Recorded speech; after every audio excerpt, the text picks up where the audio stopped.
Pride and Prejudice by Jane Austen, retold by Claire West.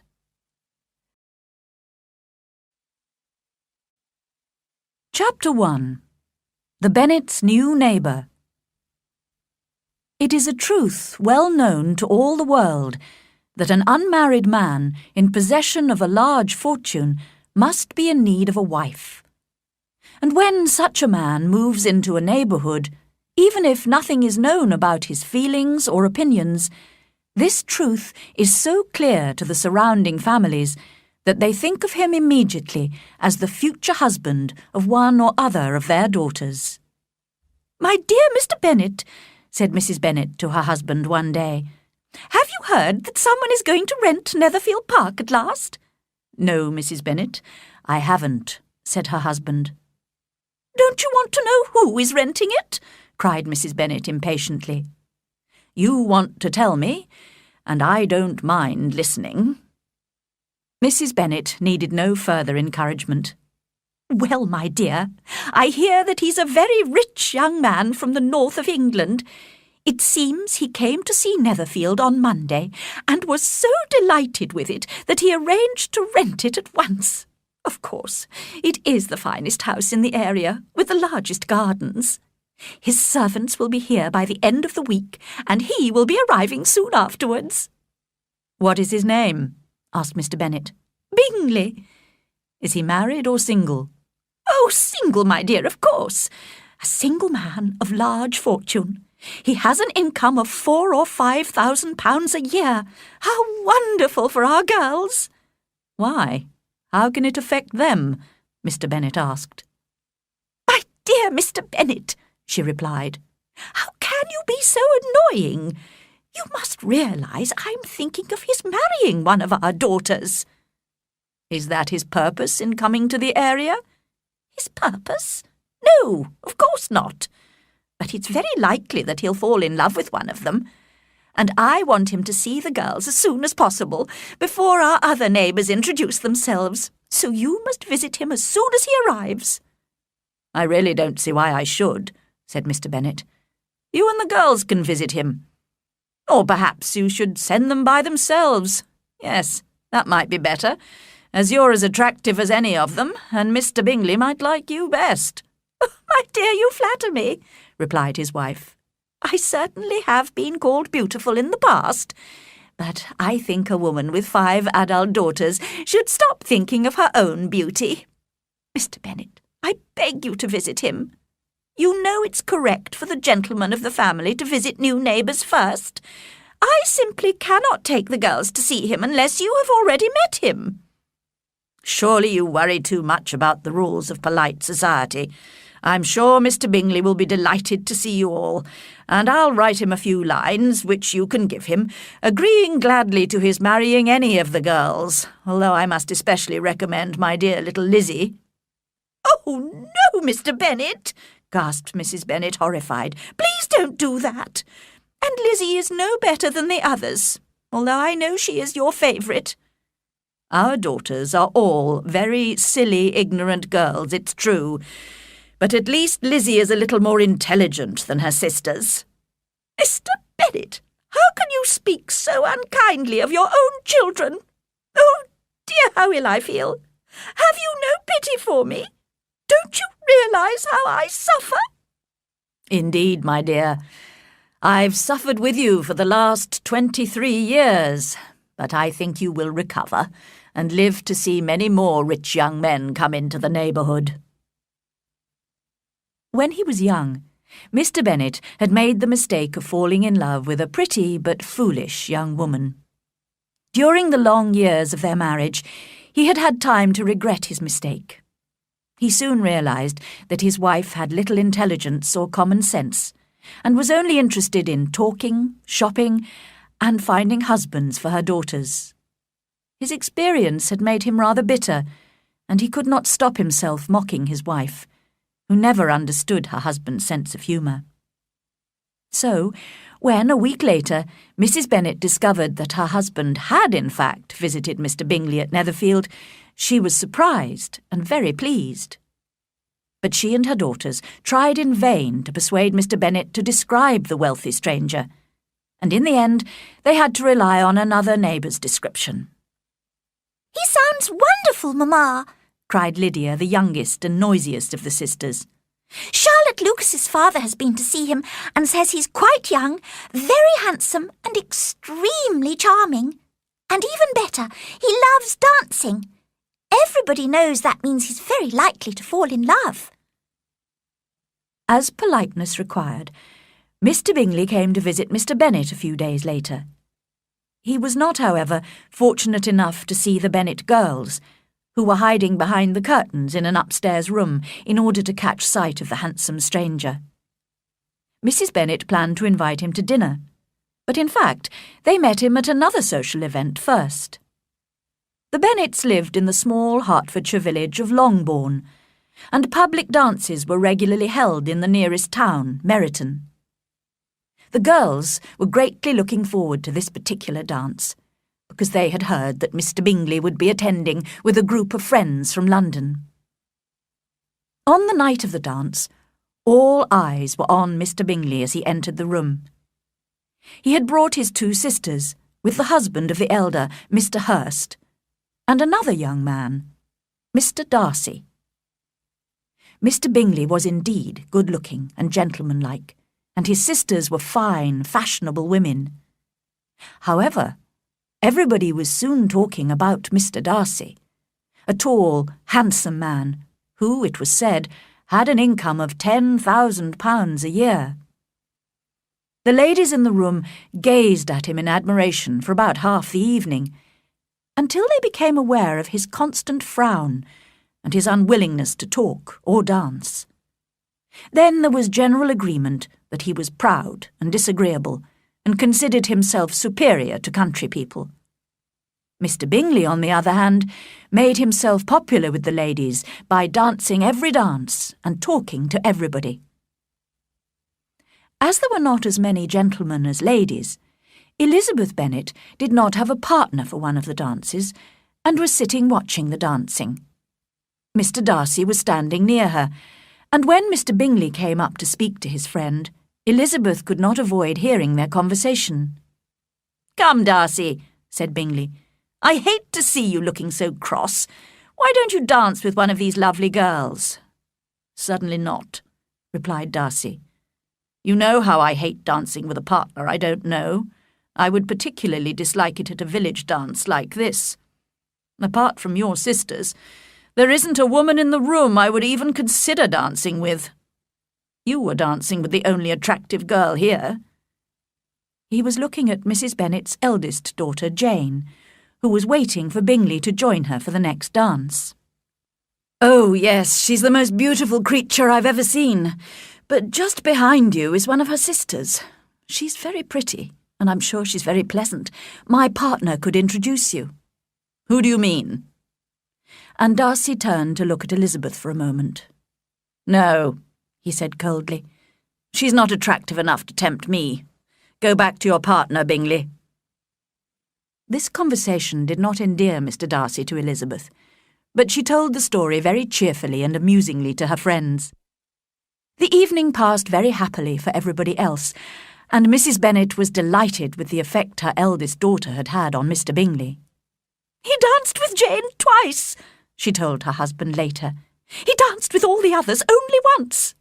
And he really is so handsome. But his friend, Mr. Darcy, was so rude to poor Elizabeth. Luckily she doesn't care. She wouldn't want to please him. Such a horrible, proud man. I simply hate him."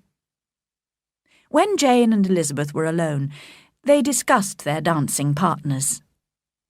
"I was really very flattered when Mr. Bingley asked me to dance a second time," said Jane, blushing.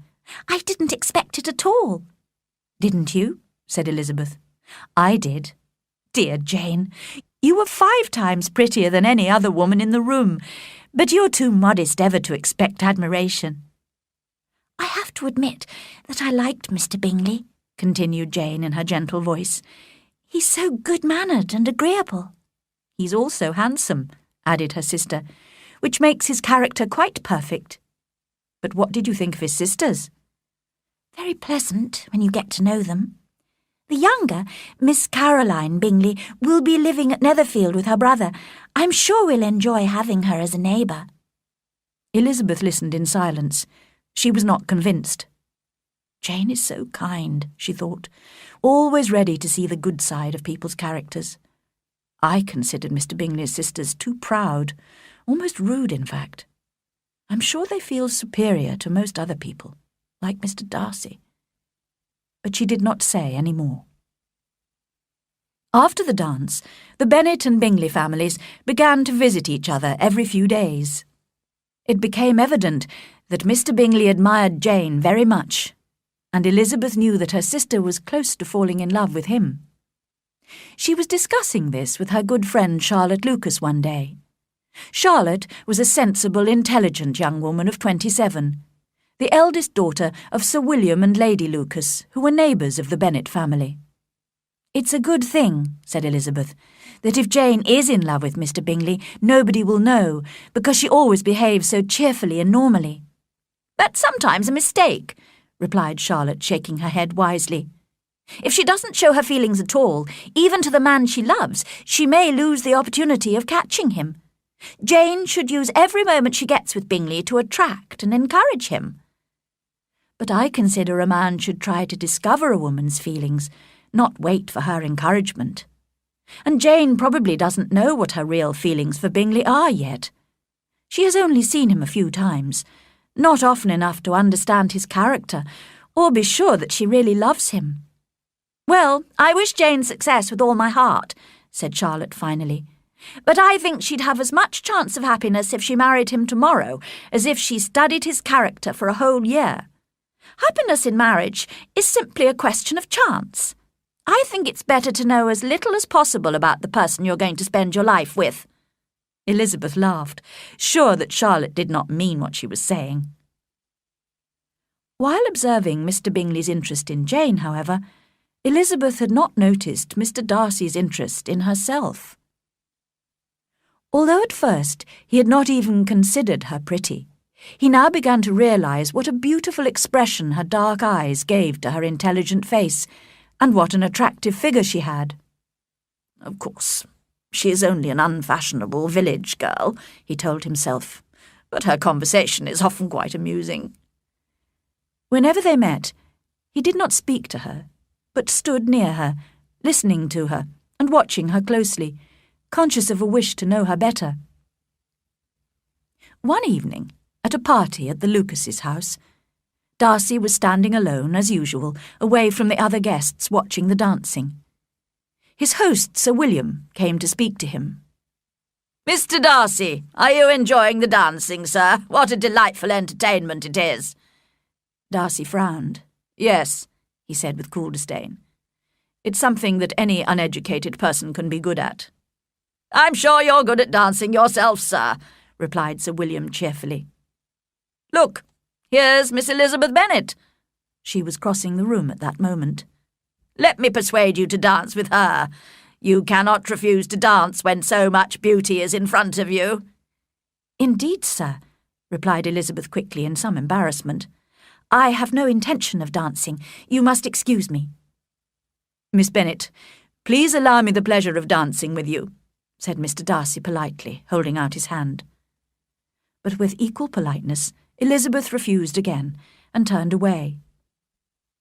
Mr. Darcy was watching her walk away, with a slight smile on his face, when Caroline Bingley came up to him.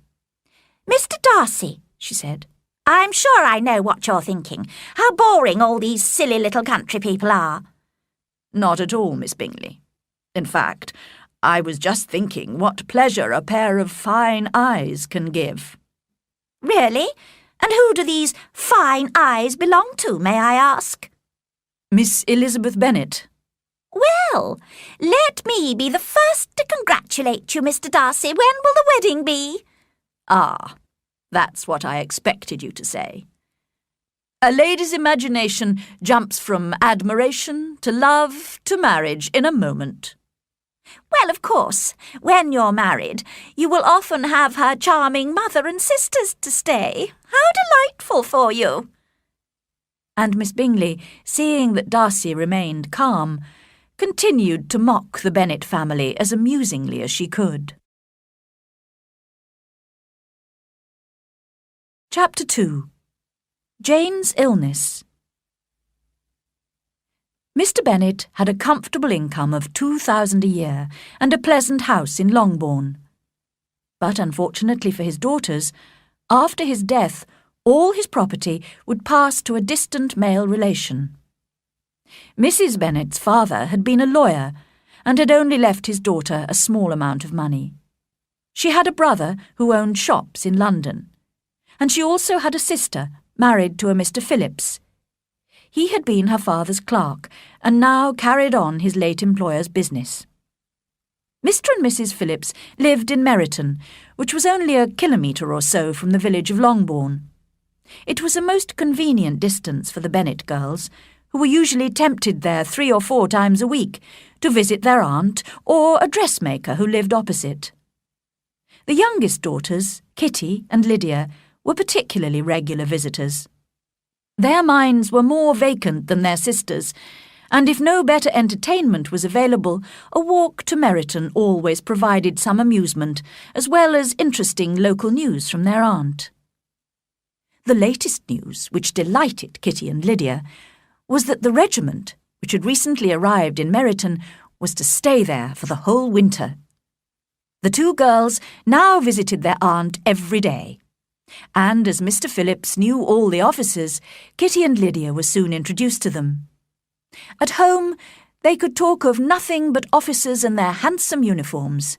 Even Mr. Bingley's fortune now seemed hardly worth considering. After listening to their praise of the officers one morning, Mr. Bennet said coolly, "From what I can see, you must be 2 of the silliest girls in the country. I've suspected it for some time, but now I'm convinced." Kitty was embarrassed and did not reply, but Lydia, the youngest, continued to express her admiration for a certain Captain Carter with perfect indifference. "I am very surprised, my dear," said Mrs. Bennet, "that you should be so ready to think your own children silly. As it happens, they are all very clever." "That is the only point, I think, on which we do not agree. I am afraid I must say that I consider our 2 youngest daughters unusually foolish." "My dear Mr. Bennet, you mustn't expect such young girls to have the common sense of their father or mother. I remember when I used to like a red coat myself, and indeed I still do. If a good-looking officer with 5,000 or 6,000 a year wanted to marry one of my girls, I wouldn't turn him down. And I thought Colonel Forster looked very handsome last night at Sir William's in his regimental uniform." Just then, a servant entered with a note for Jane, which had come from Netherfield. Mrs. Bennet's eyes shone with pleasure, and she called out eagerly while her daughter was reading it, "Well, Jane, who is it from? What does he say? Tell us quickly, my love." "It's from Miss Bingley," said Jane. "She invites me to dinner at Netherfield, as she and her sister are alone. It seems her brother and the gentleman are having dinner with the officers in Meryton." "With the officers?" cried Lydia. "I wonder why Aunt Phillips didn't tell us that." "Having dinner in Meryton?" repeated Mrs. Bennet, shaking her head. "That's very unlucky." "May I take the carriage?" asked Jane. "No, my dear. You'd better ride over there, because it looks likely to rain, and then you'll have to stay the night." "That would be a good plan," said Elizabeth to her mother, "if you were sure they wouldn't offer to send her home in their carriage." "Oh, but they can't. The gentleman must have taken Mr. Bingley's carriage to go to Meryton." "I'd much rather go in the carriage," Jane said. "But, my dear, your father can't spare the horses, I'm sure. They're needed on the farm, aren't they, Mr. Bennet?" Mr. Bennet finally agreed that they were, in fact, being used that day in the fields. So Jane set out on her horse, while her mother called cheerfully after her, "I do hope it'll rain heavily, my love." And Jane had not been gone for long before it rained hard. Elizabeth was a little worried about her sister, but Mrs. Bennet was delighted. "What a good idea of mine that was," she said more than once, extremely pleased with herself. Not until the next morning, however, did she realise the full extent of her success. After breakfast, a servant from Netherfield arrived with a note from Jane to Elizabeth, explaining that Jane had caught cold on her wet ride and had been invited to stay at Netherfield until she recovered. "Well, my dear," said Mr. Bennet, "if your daughter should become seriously ill and die, it would be a comfort to know that she died in a good cause and in obedience to your orders." "Oh, I'm not afraid of her dying. People don't die of colds. She'll be looked after well at Netherfield. As long as she stays there, everything will be all right." But Elizabeth felt really anxious and was determined to go to her sister. As the carriage was not available and she was not keen on riding, she decided to walk the 5 kilometres to Netherfield.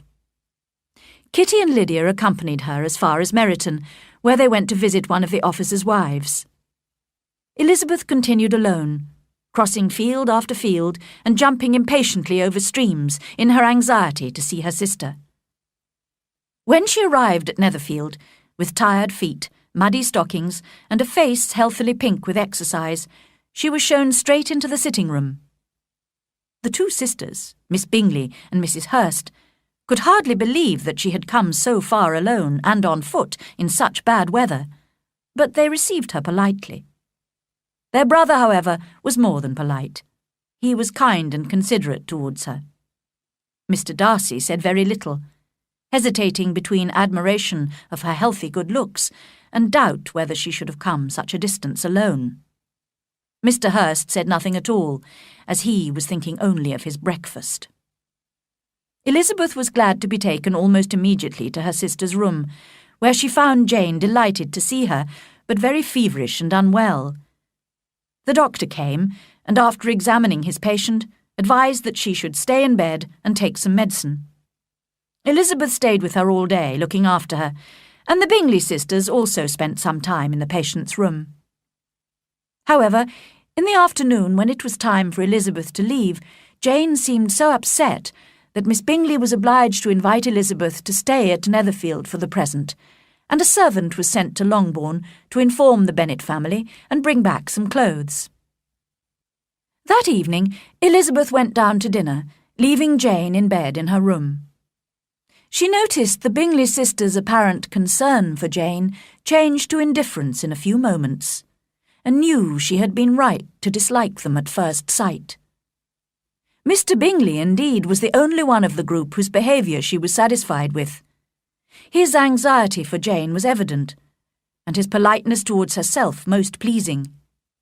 But the others, she felt, treated her as an unwelcome guest. Miss Bingley was concentrating all her attention on Mr. Darcy, and Mrs. Hurst also joined in their conversation, while Mr. Hurst was only interested in eating, drinking, and playing cards. When Elizabeth left the room after dinner to see if Jane needed anything, Miss Bingley at once began to criticise her. "What bad manners she has! She's both proud and lacking in politeness to her superiors. She has no conversation, no elegance, and no beauty." Mrs. Hurst agreed and added, "She has no good qualities, except that she's an excellent walker. I'll never forget her appearance this morning. She really looked almost wild." "She did indeed, Louisa. How silly of her to come at all. Why must she run around the countryside just because her sister has a cold? Her hair looked so untidy, and her dress simply covered in mud." "I must say," said Bingley, "I didn't notice any of that. I thought she looked remarkably attractive when she arrived this morning." "You observed her wild appearance, I'm sure, Mr. Darcy," said Miss Bingley. "And I imagine you wouldn't wish your sister to make such a show of herself." "Certainly not." "Walking 4 or 5 kilometres, whatever it was, up to her ankles in mud, and alone, quite alone. It seems to me to show a dreadful sort of independence, a country girl's indifference to what is acceptable." "I think it shows a very pleasing affection for her sister," said Bingley. "I'm afraid, Mr. Darcy," whispered Miss Bingley, "that this adventure has rather lessened your admiration of her fine eyes." "Not at all," he replied. "They were brightened by the exercise." After a short pause, Mrs. Hurst began again. "I have a great liking for Jane Bennet. She is really a very sweet girl, and I wish with all my heart she were well married. But with such a father and mother, and with such vulgar relations, I'm afraid there's no chance of it."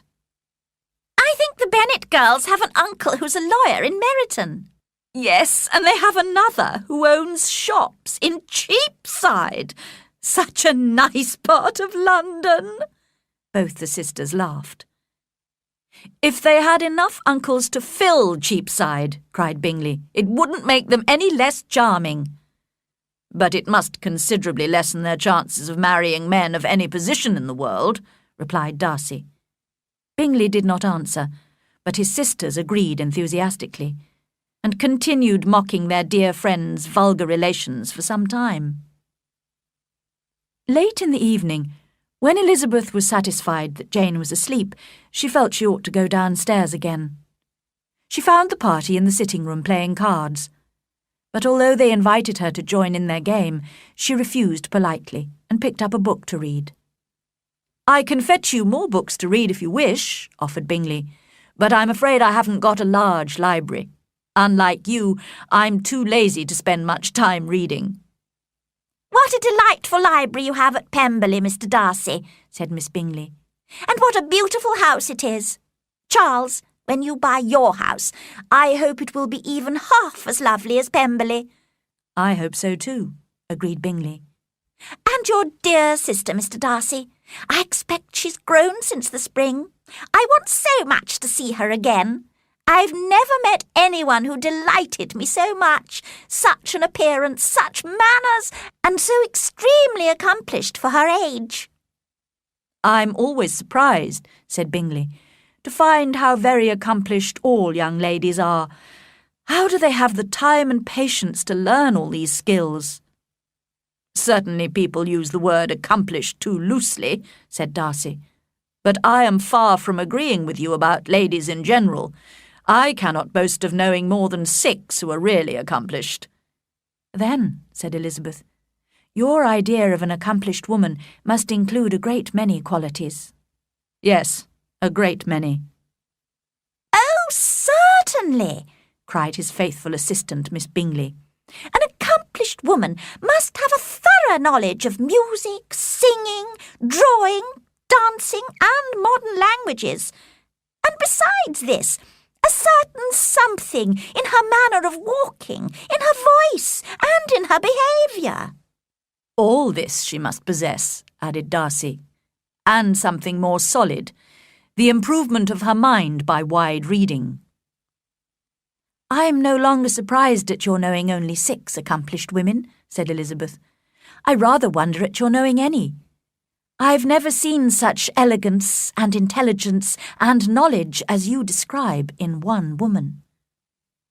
Mrs. Hurst and Miss Bingley were both protesting loudly that they knew many women like this when Mr. Hurst called their attention back to the card game.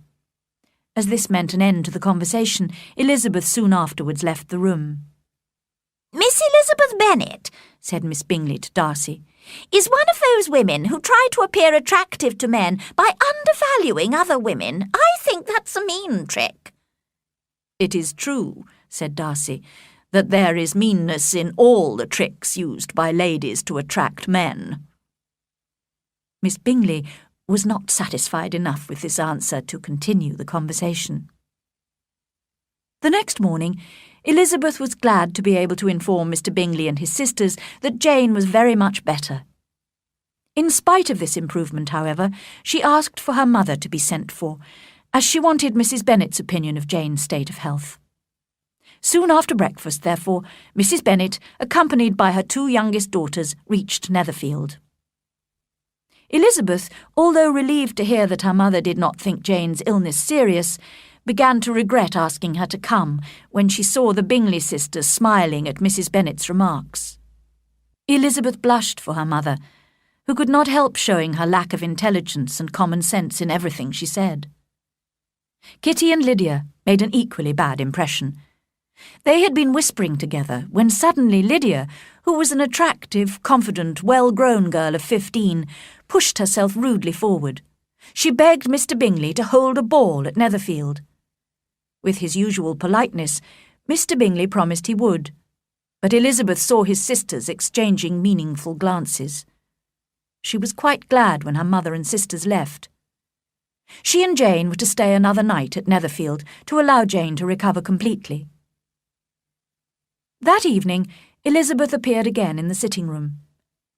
She could not avoid noticing how frequently Mr. Darcy's eyes were fixed on her. But as she felt sure that so great a man could not possibly admire her, she assumed that when he looked at her, he was criticising her in some way.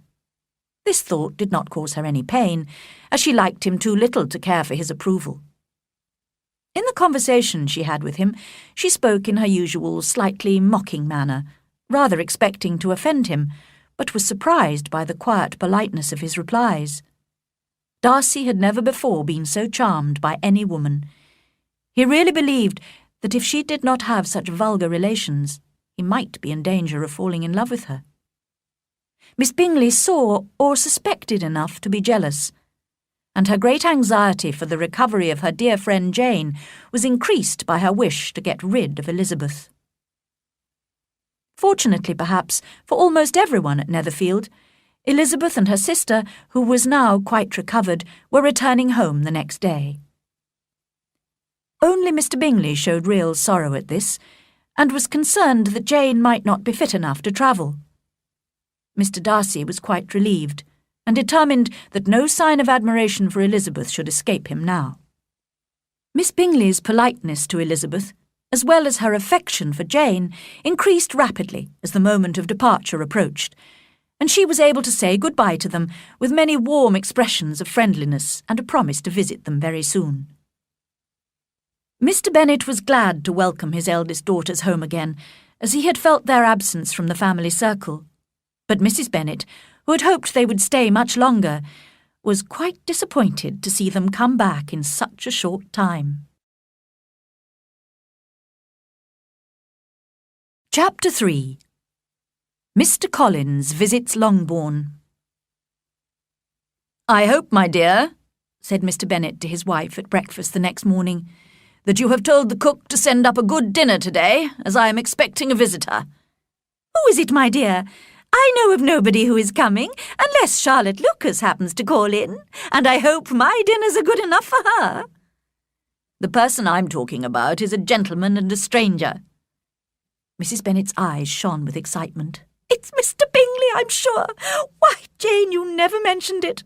Well, I'll be extremely glad to see him. Lydia, my love, ring the bell. I must speak to the cook at once." "It is not Mr. Bingley," said her husband. "It's a person whom I have never seen before." This caused general astonishment, and he had the pleasure of being eagerly questioned by his wife and 5 daughters all at the same time. Having amused himself for some time with their curiosity, he finally explained. "I have recently received a letter from my cousin, Mr. Collins, who, as you know, will inherit all my property when I die, and may throw you out of this house as soon as he wants." "Oh, my dear," cried his wife, "please don't mention that hateful man. It's the hardest thing in the world to accept the fact that your property is not left to your own children, and I'm sure, if I were you, I'd have tried to do something about it." Jane and Elizabeth tried to explain the legal situation to her again. They had often attempted to do this before, but it was a matter which Mrs. Bennet refused to understand, and she continued to complain bitterly about Mr. Collins. "It certainly is most unjust," agreed Mr. Bennet, "and nothing can clear Mr. Collins from the guilt of inheriting this house.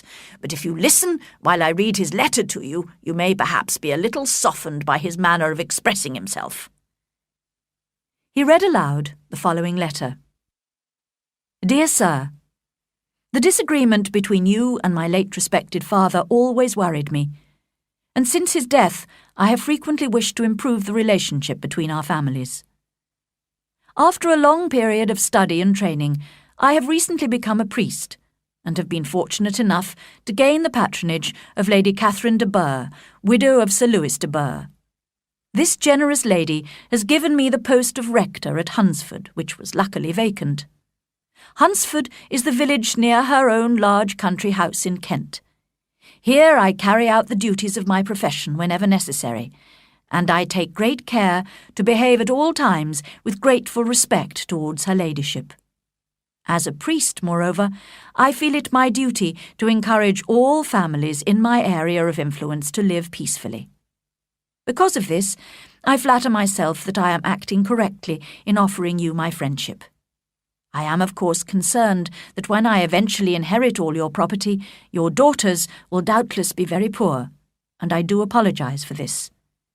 I promise you I am ready to make amends in every possible way, but more about this later.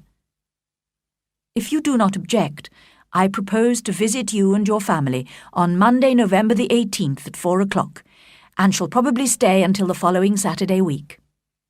This will cause me no inconvenience at all, as Lady Catherine is far from objecting to my occasional absence from my duties. I remain, dear sir, with respectful good wishes to your lady and your daughters, your friend, William Collins. So we can expect this peacemaking gentleman at 4 o'clock today, said Mr. Bennet as he folded up the letter. He appears to be a most polite and serious young man. How considerate of Lady Catherine to allow him to visit us.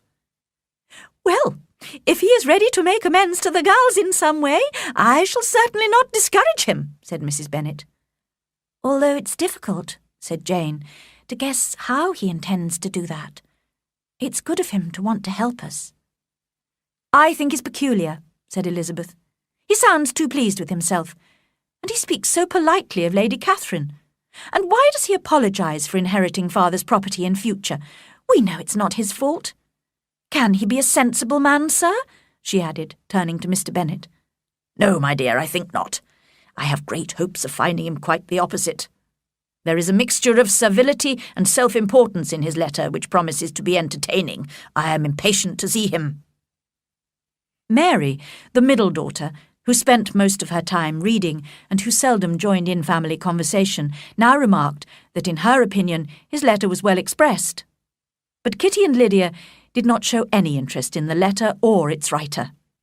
As it was highly unlikely that their cousin would arrive in a regimental uniform, they could not imagine having any pleasure in meeting him. Their mother, however, had changed her attitude towards Mr. Collins after his letter, and was now preparing to meet him with such calmness that it astonished her husband and daughters. Mr. Collins arrived punctually, and was received with great politeness by the whole family. Mr. Bennet indeed said little, but the ladies were ready enough to talk, and Mr. Collins did not seem in need of encouragement. He was a tall, heavy-looking young man of 25. His expression was serious and his manners very formal. Soon after his arrival, he said to Mrs. Bennet, "Madam, I must compliment you on having such a fine family of daughters. I had heard much of their beauty, but I find them even more beautiful than reports have stated. I do not doubt you will see them all well married quite soon." Mrs. Bennet never quarrelled with compliments, and she answered, "You are very kind, sir, and indeed I do hope so, because otherwise they'll have nothing at all to live on." "You refer, perhaps, to my inheriting the Bennet property?" "Ah, yes, sir, I do. You must confess it is a sad business for my poor girls." "I am very aware, madam, of the hardship to your lovely daughters, and could say more about this, but I am cautious of saying too much too soon. But I would like to say that I have come prepared to admire the young ladies, and perhaps when we know each other better—" The bell rang for dinner, and the family moved into the dining-room with their guest. The girls smiled secretly at each other as Mr. Collins praised the hall, the dining-room, and all the furniture. Mrs. Bennet would normally have been delighted with such praise, but she could not help thinking that he was perhaps admiring it all as his future property. The dinner, too, he considered excellent, and he asked which of his charming cousins was responsible for it. But Mrs. Bennet explained quite sharply to him that they were very well able to afford a good cook, and that her daughters had nothing to do in the kitchen. He begged her pardon immediately for offending her, and continued to apologise for about a quarter of an hour. Mr. Bennet had hardly spoken up to now, but he thought it was time to enter the conversation. "You seem very fortunate in your patron, Mr. Collins," he said. He could not have chosen a better opening remark. Mr. Collins spoke enthusiastically for several minutes in praise of Lady Catherine. Never in my life have I witnessed such considerate behaviour in a person of high birth. Although she is such a great lady, she has never treated me with disdain. She talks to me almost as an equal and gives me advice. For example, she has recommended me to marry as soon as possible. And do you know, she has asked me to dinner twice at her house. Some people consider her proud, but she has only ever been kind to me. She even took the trouble to visit my small house, and was thoughtful enough to suggest 1 or 2 improvements, some shelves upstairs. "That is very correct and polite, I'm sure," said Mrs. Bennet. "Does she live near you, sir?" Only a small country road separates my poor house from Rosings Park, her ladyship's home. "I think you said she is a widow. Has she any family?" She has only one daughter, who will inherit Rosings and all Lady Catherine's property. A most charming young lady, unfortunately in weak health. I often pay her some little compliment on her appearance or her accomplishments when I visit Rosings. Lady Catherine appreciates these compliments to her daughter, and I see it as my duty to please her ladyship. "I am sure you're right," said Mr. Bennet. "No doubt you are expert at flattering with delicacy. May I ask how you think of these pleasing compliments?"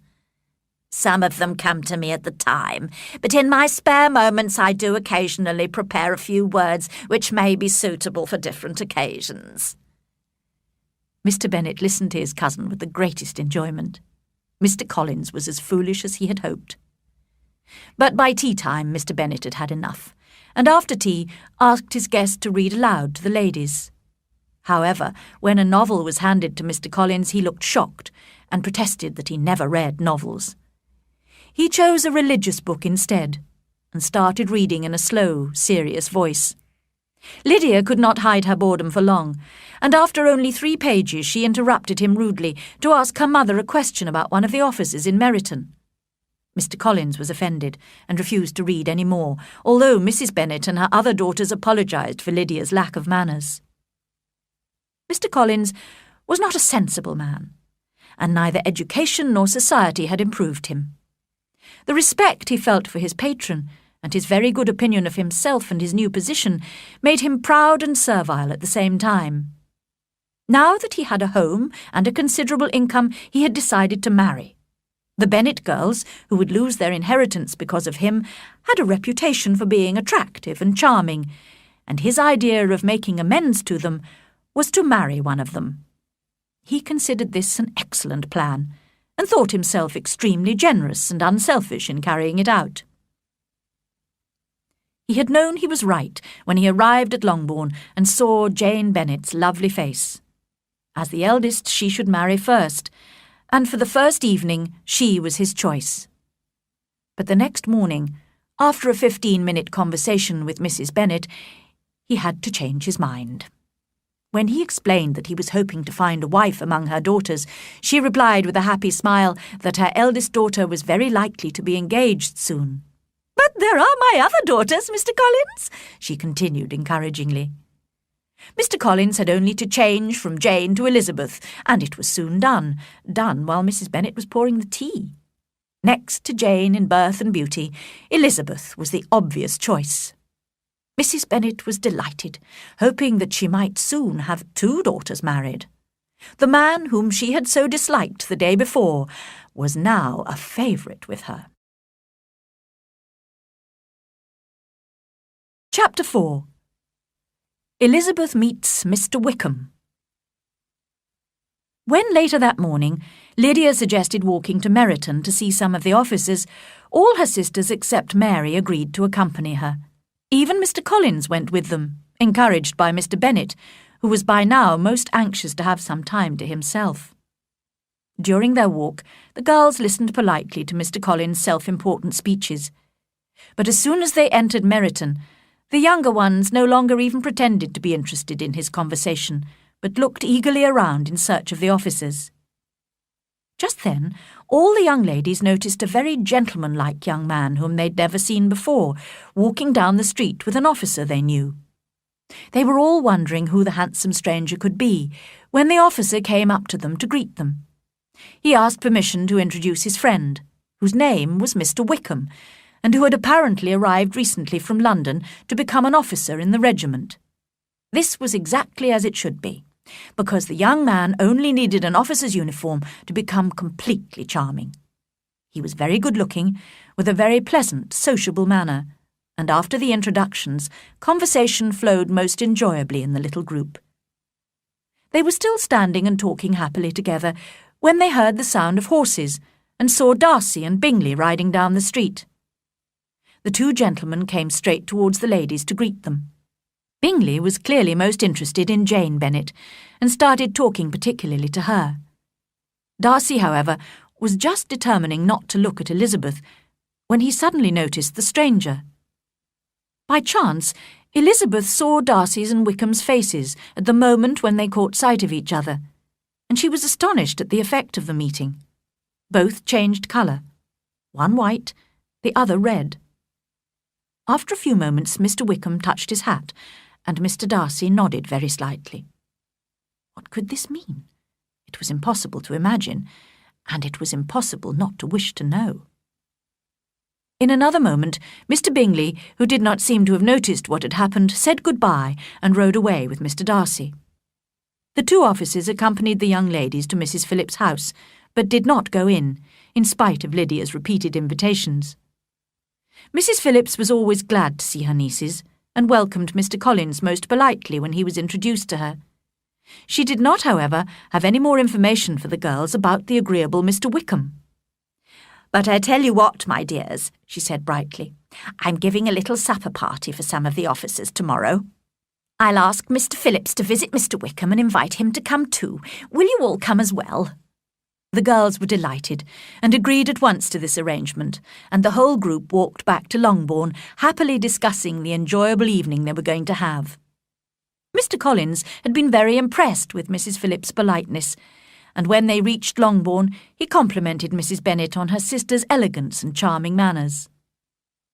The next evening, the carriage took him and his 5 cousins to Meryton, and the girls had the pleasure of hearing, as they entered the hall, that Mr. Wickham had accepted their uncle's invitation and was at that moment in the house. When Mr. Collins was shown into the sitting-room, and had time to look around and admire it, he said immediately to Mrs. Phillips, "Madam, I must compliment you on the size and furniture of this room. Really, I could almost imagine myself in the smaller summer breakfast-room at Rosings." This remark did not at first please his hostess very much, but when she heard from him what Rosings was, and who its owner was, and how much Lady Catherine's furniture cost, she realised what a great compliment it was. During the evening, Mr. Collins found Mrs. Phillips a kind and attentive listener, which was fortunate, as the Bennet girls could not bring themselves to listen to him any longer. All the ladies were impatient to see Mr. Wickham, and when he came into the room, he appeared far more charming and gentlemanly than any of the officers present. He was the lucky man towards whom almost every female eye turned, and Elizabeth was the lucky woman beside whom he finally took his seat. His pleasant way of making conversation made her feel that he could talk interestingly about anything. As he did not play cards, which some of the party were doing, he stayed talking to Elizabeth for a large part of the evening. She hoped he would tell her how he knew Mr. Darcy, but she dared not mention that gentleman. Luckily, however, Mr. Wickham himself began to talk about it, although in a rather hesitating manner. "Netherfield is quite near Meryton, I suppose. How long has Mr. Darcy been staying there?" "He has been there about a month," replied Elizabeth. Unwilling to let the matter drop, she added, "He is a man of very large property in Derbyshire, I understand." "Yes," replied Wickham. "His income is 10,000 a year at least. I know more about him than most people, as I've been closely connected with his family since childhood." Elizabeth could only look surprised. "You might well be surprised, Miss Bennet, at my saying that, after noticing, as you probably did, the very cold manner of our meeting yesterday. Do you know Mr. Darcy well?" "As well as I ever wished to," cried Elizabeth. "I've spent 4 days in the same house as him, and I consider him very disagreeable." I've known him too long and too well to judge fairly whether he's disagreeable or not, but I believe most people would be astonished by your opinion. He is not at all liked here in Hertfordshire. Everybody is disgusted with his pride. You won't find him praised by anyone. I can't pretend to be sorry that he is valued as he deserves, but with him I believe it doesn't often happen. The world is blinded by his fortune and importance, or frightened by his proud behaviour, and sees him only as he chooses to be seen. After a pause, Wickham added, I wonder if he's likely to stay at Netherfield much longer. I don't know at all, but I hope his presence won't stop you becoming an officer in the regiment here. Oh, no, I won't be driven away by Mr. Darcy. If he wishes to avoid seeing me, he must go. The reason I have for avoiding him is one I could easily make public to the whole world. He has treated me very badly. His late father, Miss Bennet, was one of the best men who ever lived, and the most faithful friend I ever had.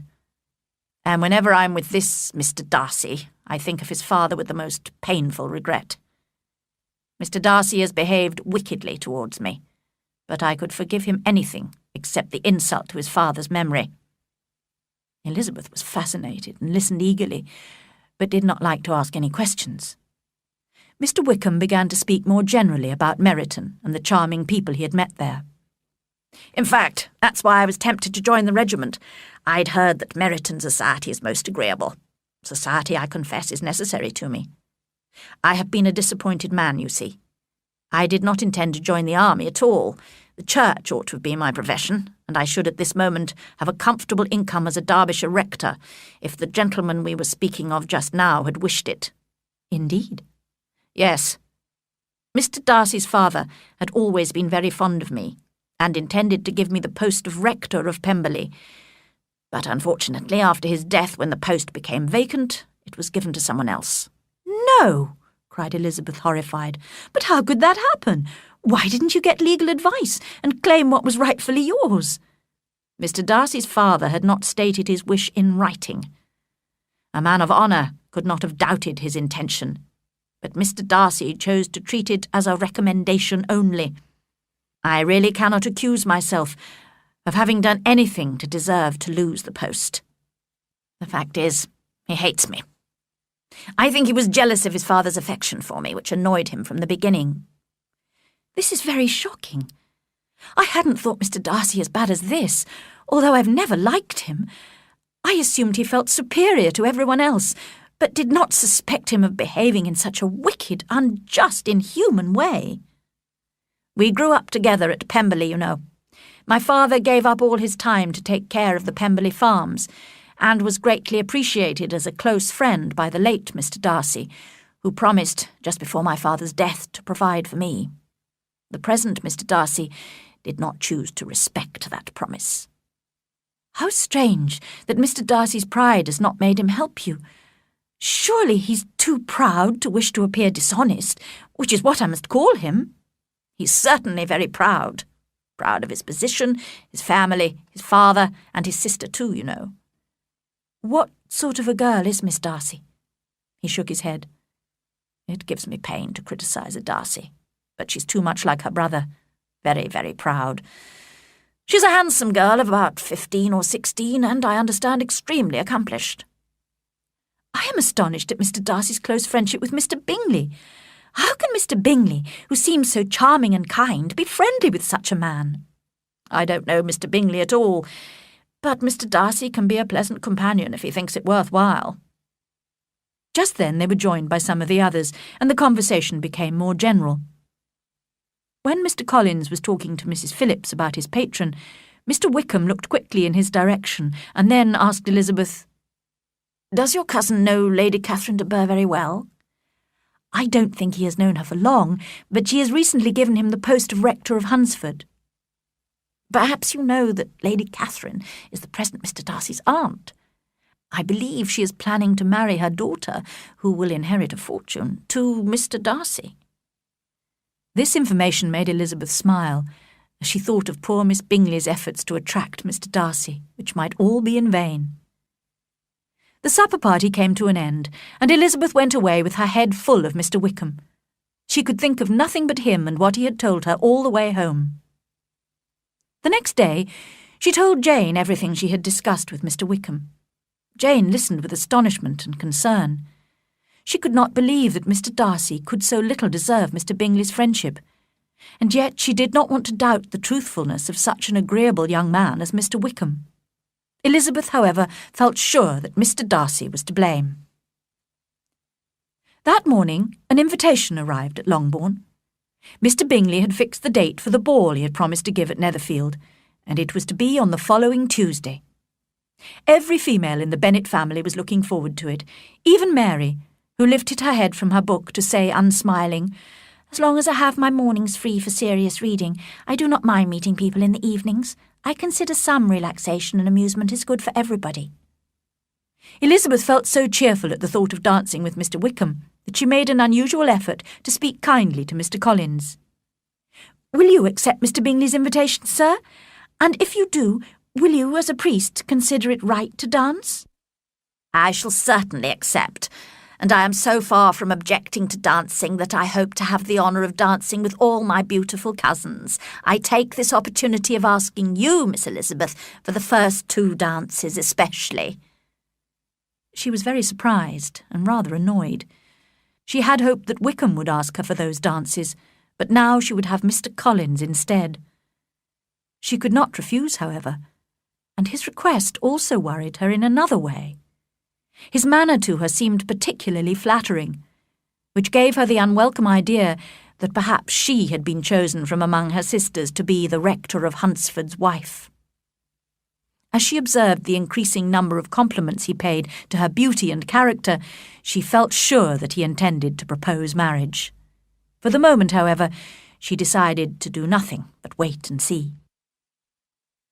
On Tuesday evening, when Elizabeth entered the hall at Netherfield and looked in vain for Mr. Wickham among the red coats gathered there, she was surprised and disappointed to see he was not present. She had never doubted he would come, and had dressed with more than her usual care, looking forward to winning his heart, which she knew was already partly hers. But she immediately suspected that Darcy had persuaded Bingley not to invite Wickham, and although she discovered from one of the officers that in fact Wickham had been invited, but had been called away on business, she felt sure Wickham had wanted to avoid meeting Darcy, and blamed Darcy for this. As a result, when Darcy greeted her, she was so annoyed with him that she could hardly reply politely.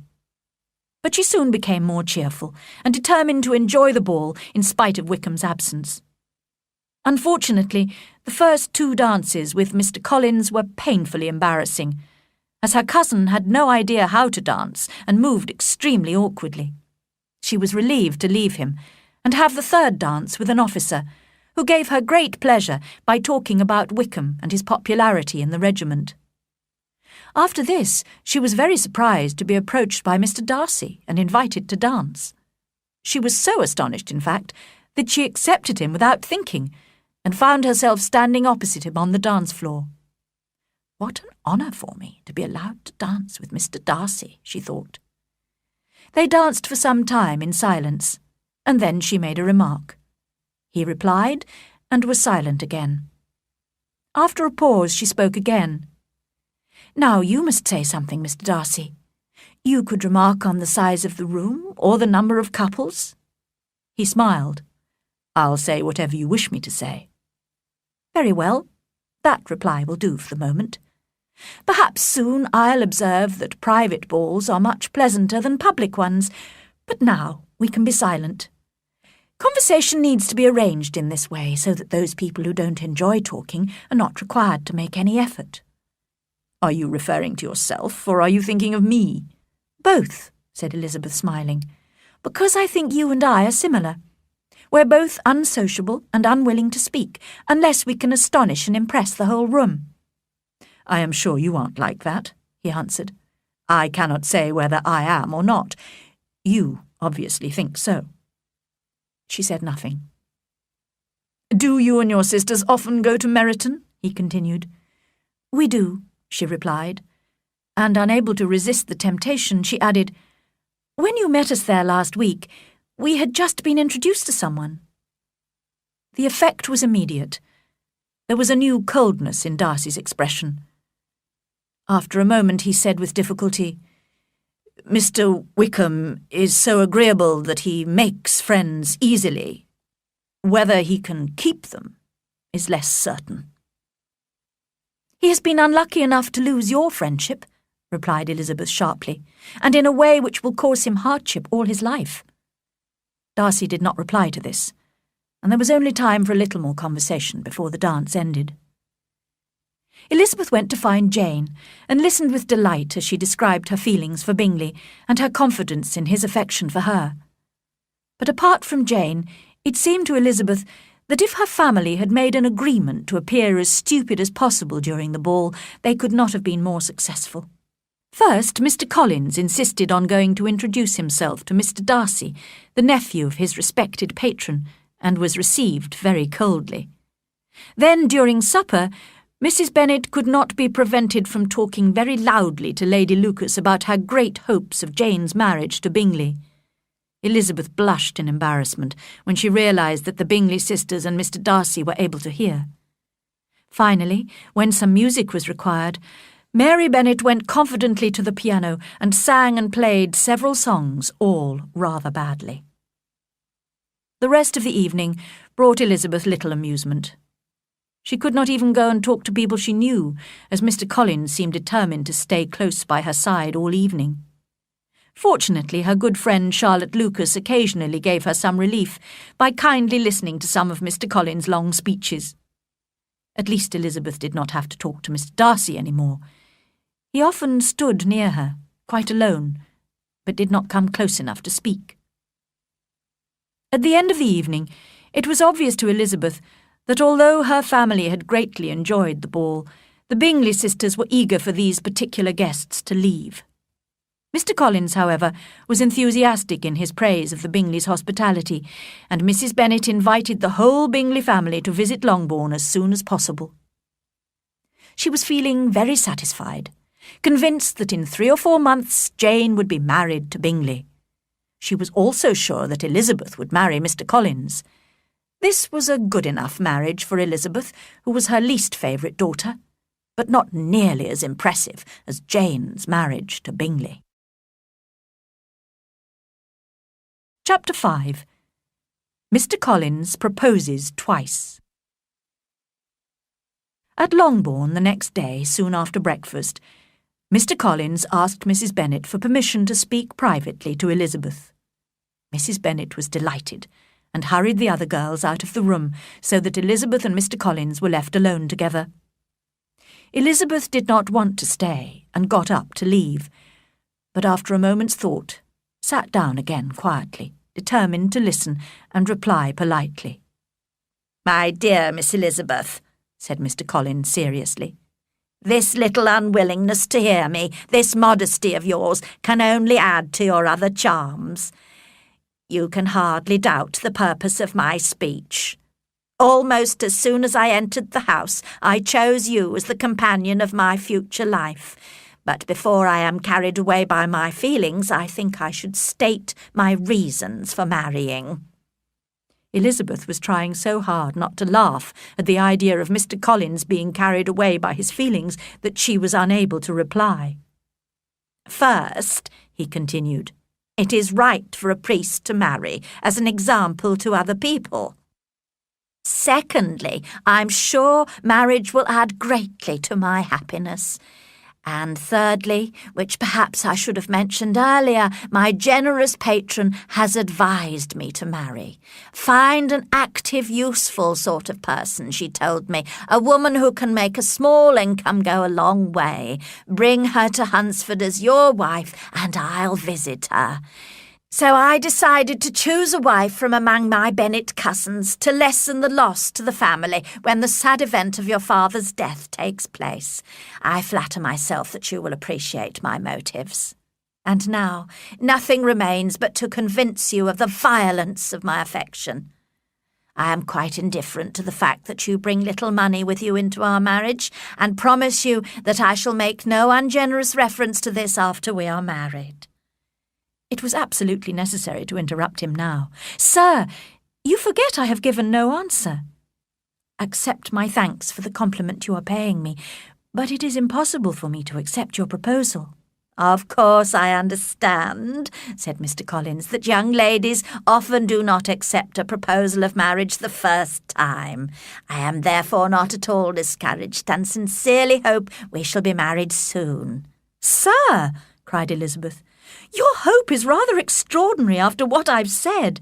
I am perfectly serious. You could not make me happy, and I'm convinced I'm the last woman in the world who would make you happy. And I'm sure that if Lady Catherine knew me, she would find me poorly qualified for the situation.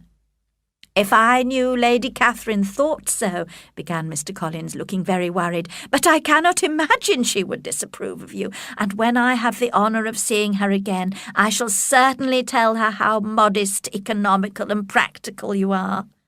Indeed, Mr. Collins, all praise of me will be unnecessary. Pay me the compliment of believing what I say. I hope you will be very happy and very rich, but I cannot accept your proposal. She got up and was going to leave the room, but Mr. Collins was speaking to her again. I am far from accusing you of cruelty in refusing me, as I know it is the custom with elegant ladies in society to refuse a gentleman the first time. I hope to receive a more favourable answer next time I speak to you of marriage. Really, Mr. Collins, cried Elizabeth with some warmth, you do puzzle me. I do not know how to express my refusal so that it convinces you. You must allow me to flatter myself, dear cousin, that you do not intend to refuse me for long. My situation in life, my connections with the de Bourgh family, and my relationship to your own all make my proposal a very suitable one. And you should remember that in spite of your many admirable qualities, it is not certain that you will receive any other offer of marriage, as you have very little money of your own. Sir, thank you again for the honour you have done me, but to accept your proposal is absolutely impossible. Can I speak plainer than that? Don't think of me as an elegant female, but as a thinking creature speaking the truth from her heart. You are charming, he cried, and I'm sure that when both your excellent parents agree, you will accept my proposal. Elizabeth did not reply, but left the room silently, determined to ask her father, if necessary, to make her refusal clear to the self-deceiving Mr. Collins. Mrs. Bennet had been waiting eagerly for the end of the interview, and when she saw Elizabeth leave the room, she hurried in to offer her congratulations to Mr. Collins. He received them with pleasure, adding that he was sure his cousin's refusal was a natural result of her modesty and delicacy of character. "Refusal?" repeated Mrs. Bennet, shocked. "Lizzie refused you? Do not worry, Mr. Collins. I shall speak to her at once. She is a very obstinate, foolish girl, but I'll make her accept you." "Pardon me, madam," cried Mr. Collins, "but if she's really obstinate and foolish, I do not think she would be a suitable wife for a man in my situation." "Sir, you quite misunderstand me," said Mrs. Bennet, alarmed. "She's only obstinate in a matter like this. In everything else she is very agreeable. I'll see Mr. Bennet, and we'll arrange it with her, I'm sure." She did not give him time to reply, but hurried to the library, where she knew she would find her husband. "Oh, Mr. Bennet, we need you urgently. We're all in such confusion. You must come and make Lizzie marry Mr. Collins." Mr. Bennet raised his eyes from his book as she entered, and stared at her with calm unconcern. "I do not have the pleasure of understanding you," he said. "What are you talking about?" "Lizzie declares she won't have him, and if you don't hurry, he'll change his mind and not have her." "So what should I do? It seems a hopeless business." "Speak to her about it yourself. Tell her you insist on her marrying him." "Call her in here. She shall hear my opinion." Mrs. Bennet gladly rang the bell, and the servant brought Elizabeth into the library. "Come here, child," said her father as she appeared. "I've sent for you on a very important matter. I understand that Mr. Collins has made you an offer of marriage, and you have refused." When Elizabeth nodded, he continued, "Very well. Now, your mother insists on your accepting. Isn't that right, Mrs. Bennet?" "Yes, or I'll never see her again." "You now have an unhappy choice to make, Elizabeth. From this day on, You must be a stranger to one of your parents. Your mother will never see you again if you do not marry Mr. Collins, and I will never see you again if you do." Elizabeth could not help smiling, but Mrs. Bennet, who had been sure her husband supported her, was very disappointed. "What do you mean, Mr. Bennet? You promised me you would insist on her marrying him." "My dear," replied her husband, "I have 2 small requests to make. First, that you will accept that I know what I promised or did not promise, and secondly, that you will all leave me in peace as soon as possible." That afternoon, Charlotte Lucas came to visit Elizabeth and found the family still in great confusion. The younger girls were quite excited by the news of Mr. Collins' proposal, and Mrs. Bennet was most annoyed with Elizabeth. "Oh, dear Miss Lucas," cried Mrs. Bennet, "can't you persuade Elizabeth to accept Mr. Collins? Nobody else wants to help me. Oh, how ill I feel. And look at Lizzie now. She's so unconcerned. But I tell you, Miss Lizzie, if you go on refusing every offer of marriage like this, you'll never get a husband at all, and I won't be able to provide for you when your father is dead. I warn you now. I told you in the library that I wouldn't speak to you again, and I won't. I have no pleasure in talking to an undutiful child like you. Not that I have much pleasure in talking to anybody with my headaches. Nobody knows how I suffer. But of course, those who do not complain are never pitied." Her daughters listened in silence, aware that any attempt to calm her would only increase her annoyance. Elizabeth, however, was determined not to marry Mr. Collins, and in the end Mrs. Bennet was obliged to accept that fact. When Mr. Collins realised that Elizabeth had meant what she said, his manner towards her became coldly and stiffly polite. His long speeches and flattering compliments were transferred for the rest of the day to kind Charlotte Lucas, who took on herself the trouble of listening to him, for which all the Bennets were very grateful. The next day, a letter was delivered to Jane from Netherfield. Elizabeth saw her sister's expression change as she read it, and when they were alone she asked about it. "It's from Caroline Bingley," said Jane, "and it has surprised me very much. The whole party have left Netherfield and are on their way back to London, probably for the winter. They may not return to Netherfield at all. She says the only thing she sincerely regrets is leaving me behind in Hertfordshire, and promises to write very frequently." Elizabeth did not trust Miss Bingley's apparent affection for Jane. "I really don't think their departure matters very much," she said. "Mr. Bingley won't be kept in London by his sisters. I'm sure he'll be back at Netherfield soon." "But perhaps he prefers to stay in London, where many of his friends are. But I haven't told you everything yet. Let me read you the part which particularly hurts me. Mr. Darcy is impatient to see his sister, and we confess we are also eager to see her again. Nobody is more beautiful, elegant, or accomplished than Georgiana Darcy. Louisa and I have great affection for her, and hope one day to call her sister. My brother admires her very much. He will have frequent opportunities of seeing her, and although I am his sister, I must say I think he is most capable of winning any woman's heart. What do you think of this, dear Lizzie? Isn't it clear enough? Caroline doesn't wish or expect me to become her sister-in-law. She's convinced of her brother's indifference towards me, and perhaps because she suspects my feelings for him, she, most kindly, warns me that he's very likely to marry someone else. I have a totally different opinion. Miss Bingley sees her brother is in love with you, while she wants him to marry Miss Darcy. We aren't rich enough or grand enough for them, and she is eager to have a family connection with the Darcys, so that it may be easier for her to marry Mr. Darcy. So she follows her brother to London, hoping to keep him there, and tries to persuade you he doesn't care about you. But of course he's in love with you. I really can't agree with you about Caroline. I think she's incapable of deceiving anyone. But Lizzie, my dear sister, even if she's wrong about her brother, and he does care for me, could I be happy in accepting a man whose sisters and friends all wish him to marry someone else? You must decide for yourself, and if you consider it more important to do what his sisters want than to gain the happiness of being his wife, I certainly advise you to refuse him. How "How can you say that?" said Jane, smiling a little. "You know I wouldn't hesitate, although I'd be sad if they disapproved of me. But oh dear, if he doesn't come back to Netherfield, I'll never have to make the decision."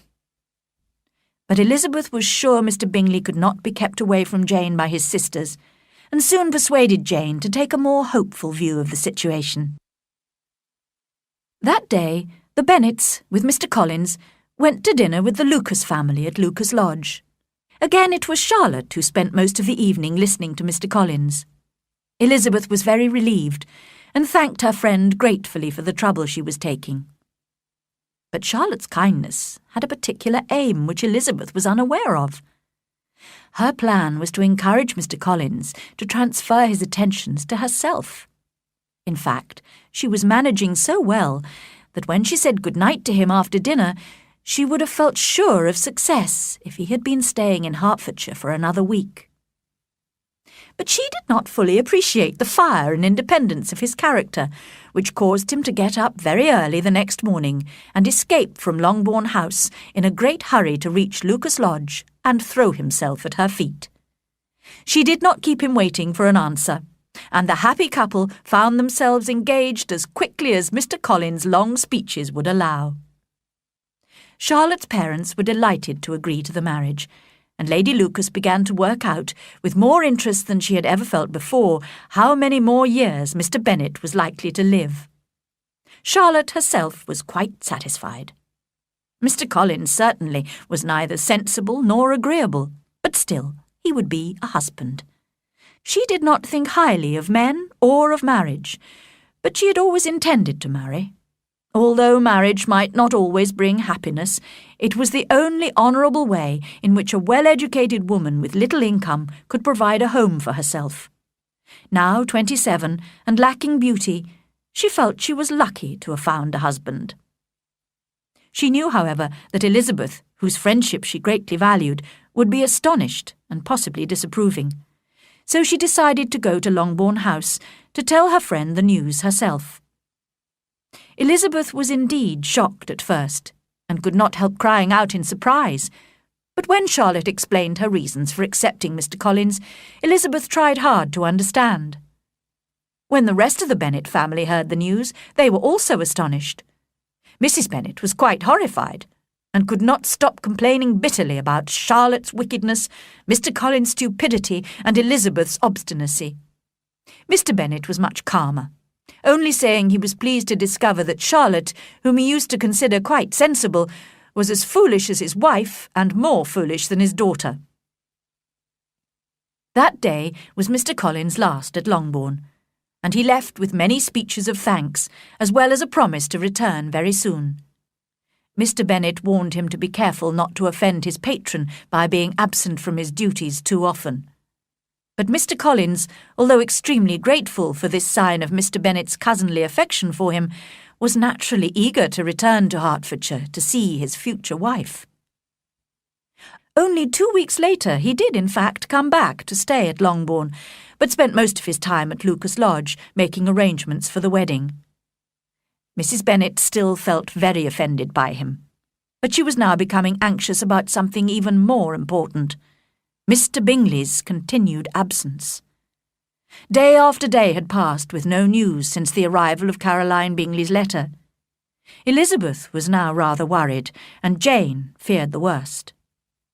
Finally, a second letter arrived from Caroline Bingley, and when Jane read it, she realised that all hope was over.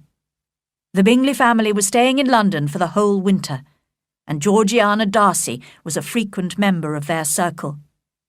Miss Bingley boasted joyfully of this friendship, and looked forward to her brother's probable marriage to Miss Darcy. Although she was deeply upset, Jane bravely tried to control her feelings. "Do not worry, Lizzie. I shall be able to forget him in a while. I have nothing to complain of, as he made no promises to me. I just thought he cared for me, but I was wrong. Luckily no one is hurt except myself." "My dear Jane," said Elizabeth, "you are too good. You always think the best of everybody. Now I think the worst of most people, and do not see much real value or common sense around me. Mr. Bingley, for example. He may not be intending to hurt you, but misery can be caused by someone being just weak and indecisive. I'm convinced his sisters and his friend Mr. Darcy are trying to influence him against you. Another example is Charlotte. I can't understand how she could agree to marry such a self-important, proud, silly man." "Dear Lizzie," said Jane, "we must respect Charlotte's decision. She may well be happy with Mr. Collins. And as for Mr. Bingley, we shouldn't expect a sociable young man to be so careful of his behaviour. Women often imagine admiration means more than it really does." "And men want that to happen." "I prefer to believe that I was mistaken in thinking he cared for me, and that his sisters love him and approve of his wish to marry Miss Darcy. I don't want to think badly of him or his sisters. That would be worse than anything." Elizabeth had to accept Jane's wishes, and from then on, Mr. Bingley's name was seldom mentioned between them. Chapter 6. Elizabeth visits Mr. and Mrs. Collins. The following Monday, Mrs. Bennet had the pleasure of receiving her brother and his wife, who came, as usual, to spend Christmas at Longbourn. Mr. Gardiner was a sensible, gentlemanlike man. The Netherfield ladies would have had difficulty in believing that a man who lived by buying and selling could be so well-mannered and agreeable. Mrs. Gardiner, who was several years younger than Mrs. Bennet and Mrs. Phillips, was a pleasant, intelligent, elegant woman, and a great favourite with her Longbourn nieces, especially the two eldest, who often stayed with her in London. When Mrs. Gardiner had given the present she had brought with her and described the newest fashions, she was obliged to listen to Mrs. Bennet's complaints. "I've suffered greatly since your last visit, sister," cried Mrs. Bennet. "Just imagine! 2 of my daughters were very close to marriage, and then nothing. I do not blame Jane, who would have got Mr. Bingley if she could. But Lizzie, oh, sister, it is hard to think she might have been Mrs. Collins by now if she hadn't been so obstinate. The result is that Lady Lucas will have a daughter married before me. It makes me quite ill to have such a disobedient daughter and such selfish neighbours. But your coming just now is a great comfort to me, and I am very glad to hear what you tell us about long sleeves." Mrs. Gardiner made a suitably sympathetic reply to her sister-in-law, and later that day found the opportunity to discuss the matter in more detail with Elizabeth alone. "I am sorry for Jane," she said kindly, "but Lizzie, these things happen so often. A young man like Mr. Bingley frequently falls in love with a pretty girl, and when chance separates them, he forgets her very quickly." "Yes, aunt," said Elizabeth, "but in this case it was not chance, but the young man's interfering friends who separated Jane and Mr. Bingley. I'm sure he was violently in love with her." "Poor Jane, she's so sensitive." "I'm afraid she may not get over it for some time." "Now, if it had been you, Lizzie, you would have recovered more quickly by finding humour in the situation. But do you think I could persuade Jane to come back with us to London? Perhaps a change of air would make her feel better." Elizabeth was extremely grateful to her aunt for this kind suggestion, and felt sure Jane would gladly agree. "I hope," added Mrs. Gardiner, "that she will not be influenced by the hope of seeing the young man. We live in such a different part of town that it is very unlikely they will meet, unless he actually comes to see her. And that is quite impossible, because his friend Mr. Darcy would not allow him to visit so unfashionable an address." But despite her protest, Elizabeth secretly thought that Jane might see Bingley in London, and that a meeting would probably reawaken his affection for her. The Gardiners stayed at Longbourn for a week, and Mrs. Bennet made sure there was always some entertainment for her brother and sister-in-law. Whenever there was a dinner party at Longbourn House, some of the officers were always invited. Mrs. Gardiner, who had noticed that Mr. Wickham was a very frequent visitor and that Elizabeth spoke admiringly of him, took care to observe them both. She saw enough to make her a little anxious, and decided to speak to Elizabeth about him when they were alone. "Lizzie," she began, "I can see that you and Mr. Wickham like each other, but I must warn you not to get seriously involved with him. I admit he's a most interesting young man, but sadly he has no fortune. You are a sensible girl and must realise that you would disappoint your father by agreeing to marry a penniless young man. My dear aunt, do not worry. I'll take care of myself, and Mr. Wickham too. He won't be in love with me if I can prevent it. Elizabeth, be serious. I'm sorry, aunt. I'll try again. At present, I'm certainly not in love with him, but he is by far the most agreeable man I've ever met. And if he really loved me, but I would hate to disappoint my father or make any of you unhappy. I cannot promise what I will do, but I will really try to do what I think is wisest. I hope you are satisfied with that. Her aunt replied that she was, and received Elizabeth's thanks for her kind advice. Several days after this, the Gardiners returned to London, taking Jane with them. The day of Mr. Collins' wedding soon arrived, and Mrs. Bennet had to watch Charlotte Lucas become Mrs. Collins. Before the bride left Longbourn for Hunsford, however, she asked Elizabeth to come and visit her in her new home as soon as possible. Elizabeth could not refuse, although she did not imagine it would be an enjoyable visit. It was arranged that Elizabeth would accompany Sir William Lucas and Maria, one of his other daughters, on their intended visit to Hunsford in March. A week after Jane's departure, Elizabeth received a letter from her sister saying that she had seen Miss Bingley and hoped to continue their friendship. Elizabeth shook her head over this. She was not surprised to hear from Jane a few weeks later that Caroline Bingley had made no further attempts to communicate with her former dear friend. Elizabeth was saddened to read of Jane's disappointment, but felt more cheerful when she told herself that Jane would no longer be deceived, by the sister at least. All expectation from the brother was now absolutely over. As a punishment for him, she seriously hoped he would soon marry Mr. Darcy's sister, who, according to Wickham, would make him quickly regret what he had thrown away. At about this time, Elizabeth also received a letter from Mrs. Gardiner asking about Wickham, and she was able to reply quite honestly that there was no danger of her marrying him. He had transferred his affections to a Miss King, who had recently inherited £10,000. Elizabeth saw exactly what was happening, but her heart had only been slightly touched, and she was able to convince herself that it was quite natural for such an agreeable young man to wish for fortune and independence. January and February passed, and the time for Elizabeth's visit to Mr. and Mrs. Collins approached. She had improved the plan by arranging to spend a night in London at her uncle and aunt's house before continuing the journey into Kent. She was very much looking forward to seeing Jane, who was still staying with the Gardiners. The journey seemed long to Elizabeth, because Sir William and Maria had nothing to say worth hearing. But when the coach arrived at the Gardiners' house at lunchtime, Elizabeth was delighted to see that her sister looked as healthy and lovely as before. In a private conversation with her aunt later, however, Elizabeth discovered that Jane had been suffering from periods of depression, although she always tried bravely to appear cheerful.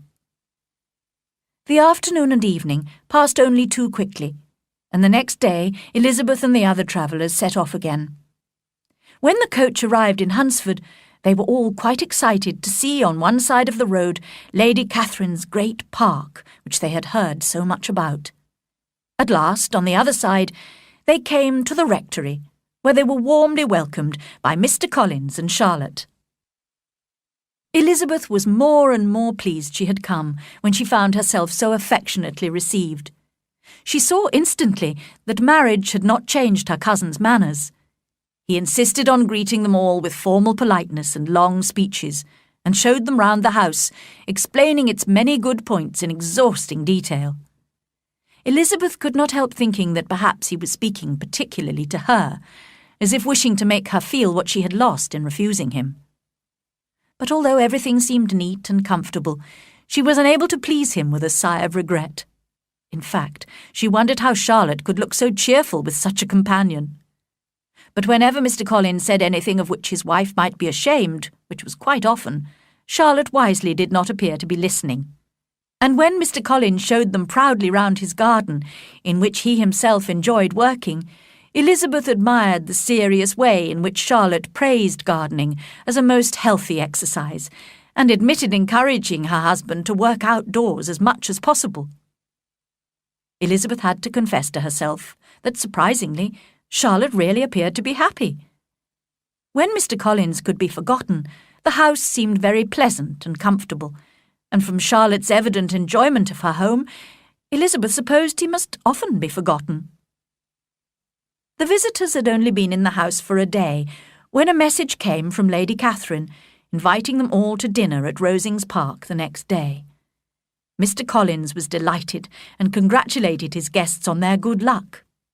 "I confess that I might have expected her ladyship to invite us all to drink tea at Rosings on Sunday," he said, "but to invite the whole party to dinner so soon after your arrival too. What a generous and considerate lady she is." The whole of the rest of that day and the next morning were spent discussing their visit to Rosings. This made Sir William and Maria quite nervous when the moment came to walk across the park and enter the great lady's house. Elizabeth, however, was unimpressed by what she had heard of Lady Catherine and remained calm. She was interested to see that Lady Catherine was a tall, large woman who held herself stiffly and proudly and received her guests with an air of disdain. She spoke loudly and decidedly on every matter, and was clearly convinced of her superiority over other people. Her daughter Anne was completely different, a small, thin, ill-looking lady who spoke very little and only in a whisper. The dinner was very good and was highly praised by Mr. Collins. His repeated compliments, which Elizabeth thought were embarrassing, appeared to please Lady Catherine very much. After dinner, her ladyship talked continuously, giving her opinions without any fear of contradiction or even comment. She then asked Elizabeth many detailed questions about her education, her sisters, and her father's income. Although Elizabeth considered these questions extremely personal and almost rude, she answered them politely and calmly. At the end of the long evening, the visitors were driven home in Lady Catherine's carriage, while Mr. Collins praised his patron for her elegance, intelligence, and hospitality. This visit was repeated twice a week, but there was little other entertainment in Hunsford. Elizabeth had pleasant conversations with Charlotte, or read books, or walked along a narrow path by Lady Catherine's park, which no one else seemed to use. It was a quiet life, but she was satisfied with it. However, 2 weeks after her arrival in Hunsford, she heard that some visitors were coming to stay at Rosings. Lady Catherine's nephew, Mr. Darcy, was expected soon, accompanied by his cousin, Colonel Fitzwilliam. The next day, the 2 gentlemen arrived, and came almost immediately to the rectory. Colonel Fitzwilliam was about 30, not handsome, but very gentlemanly, and he talked pleasantly to the ladies. But Mr. Darcy looked as cold and proud as ever, and after greeting Mrs. Collins, spoke only a few stiffly polite words to Elizabeth. She took the opportunity of asking him if he had by any chance seen Jane in London recently, and thought he looked a little confused when he answered that he had not had that pleasure. Soon after that, the 2 gentlemen returned to Rosings. Colonel Fitzwilliam's manners were very much admired by the ladies, who felt that he would add considerably to the enjoyment of their evenings at Rosings. But it was not until Easter Day that they received an invitation from Lady Catherine, and when they arrived in her sitting-room, it was clear that she was far more interested in her nephews than in her other guests. Colonel Fitzwilliam, however, seemed really glad to see them, and he came at once to sit beside Elizabeth. They talked so agreeably and amusingly together that Mr. Darcy turned his eyes towards them and looked curiously at them several times. When her ladyship also noticed, she called loudly across the room, "Fitzwilliam, what are you talking about with Miss Bennet? Let me hear what it is." "We're speaking of music, madam," he said, when no longer able to avoid a reply. "Of music? Then please speak to all of us. I must have my share in the conversation if you are speaking of music. There are few people in England, I suppose, who have more true enjoyment of music than myself, or a better natural taste. If I had ever learned to play, I would have been a great musician. But I often tell young ladies practice is very important. I have told Miss Bennet several times that she will never play really well unless she practices more, and she is very welcome to come to Rosings and practice on the piano in the servants' hall. She won't be in anyone's way there, I can promise her." Mr. Darcy looked a little ashamed of his aunt's insensitive words. Meanwhile, Colonel Fitzwilliam had persuaded Elizabeth to play some music, and she sat down at the piano. But when she had started playing, Mr. Darcy went to stand in front of the piano where he had a good view of her face. At the end of her first piece of music, Elizabeth said, smiling, "You intend to frighten me, Mr. Darcy, by coming to listen to me, but I'm obstinate and won't be frightened." "I don't think you really believe I intend to alarm you. And I've had the pleasure of knowing you long enough to be aware that you occasionally enjoy stating opinions which are not your own." Elizabeth laughed at this picture of herself, and said to Colonel Fitzwilliam, "Your cousin will teach you not to believe a word I say. Indeed, Mr. Darcy, it is very ungenerous of you to mention all my faults, and perhaps rather foolish too, because I may take my revenge, and tell things about you which your relations will be shocked to hear." "I am not afraid of you," said Darcy, smiling. "But let me hear your accusation," cried Colonel Fitzwilliam. "I'd like to hear how he behaves among strangers." "Well, prepare yourself for something very dreadful. The first time I ever saw him was at a ball in Hertfordshire. And at this ball, what do you think he did? He danced only 4 dances. I'm sorry to cause you pain, but that is what happened. He danced only 4 dances, although gentlemen were scarce, and to my certain knowledge, more than one young lady was sitting down waiting for a partner. Mr. Darcy, you must admit it." "I had not, at that time, the honour of knowing anybody at the ball apart from my own group of friends. I should perhaps have asked to be introduced, but I do not like to recommend myself to strangers. I do not find it easy to talk to people I don't know." "You don't want to take the trouble to do it, Darcy, that's why," said Colonel Fitzwilliam. "I cannot play this piano as well as some other women," said Elizabeth, "but I've always assumed it is my own fault, because I don't take the trouble to practice. I know that I am capable of playing as well as anyone." Darcy smiled and said, "You are perfectly right. You have spent your time in a much better way. No one who hears you could imagine any possible improvement. We neither of us perform to strangers." Just then Lady Catherine interrupted them to comment on Elizabeth's playing. "Miss Bennet would play quite well if she had a London teacher. Of course, Anne would have been a delightful performer if her health had allowed her to learn." Elizabeth looked at Darcy to see his reaction to Anne de Bourgh's name. But neither at that moment nor at any other could she observe any sign of love or even interest in his cousin. Lady Catherine continued to give Miss Bennet advice on her playing, but at the request of the gentleman, Elizabeth stayed at the piano for the rest of the evening. Chapter 7. Darcy proposes marriage. Elizabeth was sitting by herself the next morning writing to Jane, while Mrs. Collins and Maria were shopping in the village. She heard the doorbell ring, and knew that meant a visitor had arrived, but she was greatly surprised when Mr. Darcy, and Mr. Darcy only, was shown into the room. He seemed astonished too on finding her alone. "I apologise for disturbing you, Miss Bennet. I understood that all the ladies were at home." "Please don't apologise, Mr. Darcy. I hope Lady Catherine and her daughter are well." "Very well, thank you." He said no more. As he seemed in danger of sinking into total silence, Elizabeth had to think of something to say. She remarked, "How very suddenly you all left Netherfield last November, Mr. Darcy. I hope Mr. Bingley and his sisters were well when you left London?" Perfectly, thank you. That was all the answer he gave. I think I have heard that Mr. Bingley has not much idea of ever returning to Netherfield again.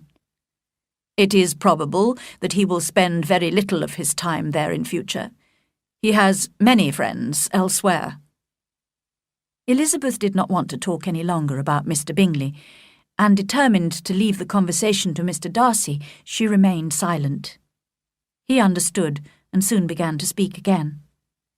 Mr. Collins appears very fortunate in his choice of a wife. Yes, indeed. She is one of the few sensible women who would have accepted him, although I'm not sure I consider her marrying Mr. Collins as the wisest thing she ever did. She seems perfectly happy, however, and financially speaking, it's a good marriage.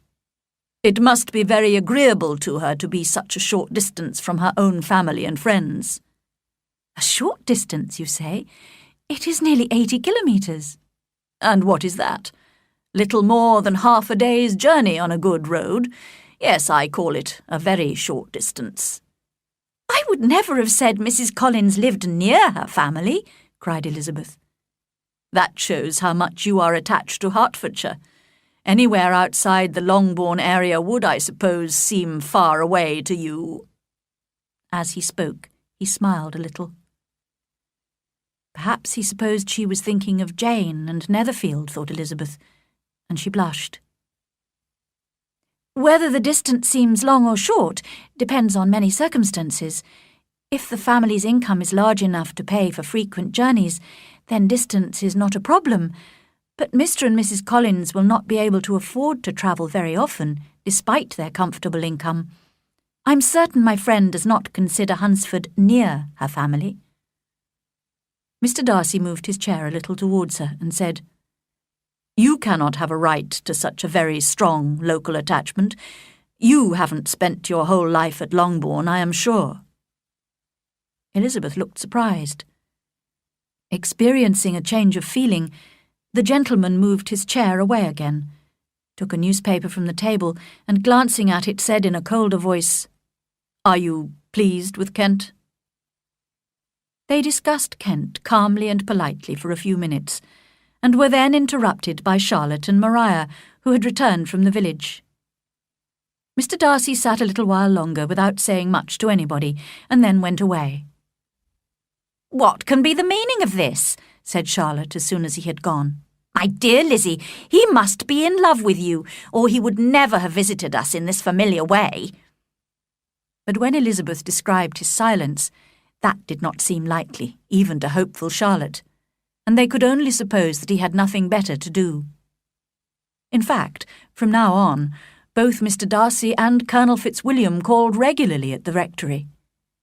It was obvious that Colonel Fitzwilliam came because he enjoyed talking to the ladies, and Elizabeth was reminded by her own satisfaction in being with him, as well as by his evident admiration of her former favourite, Wickham.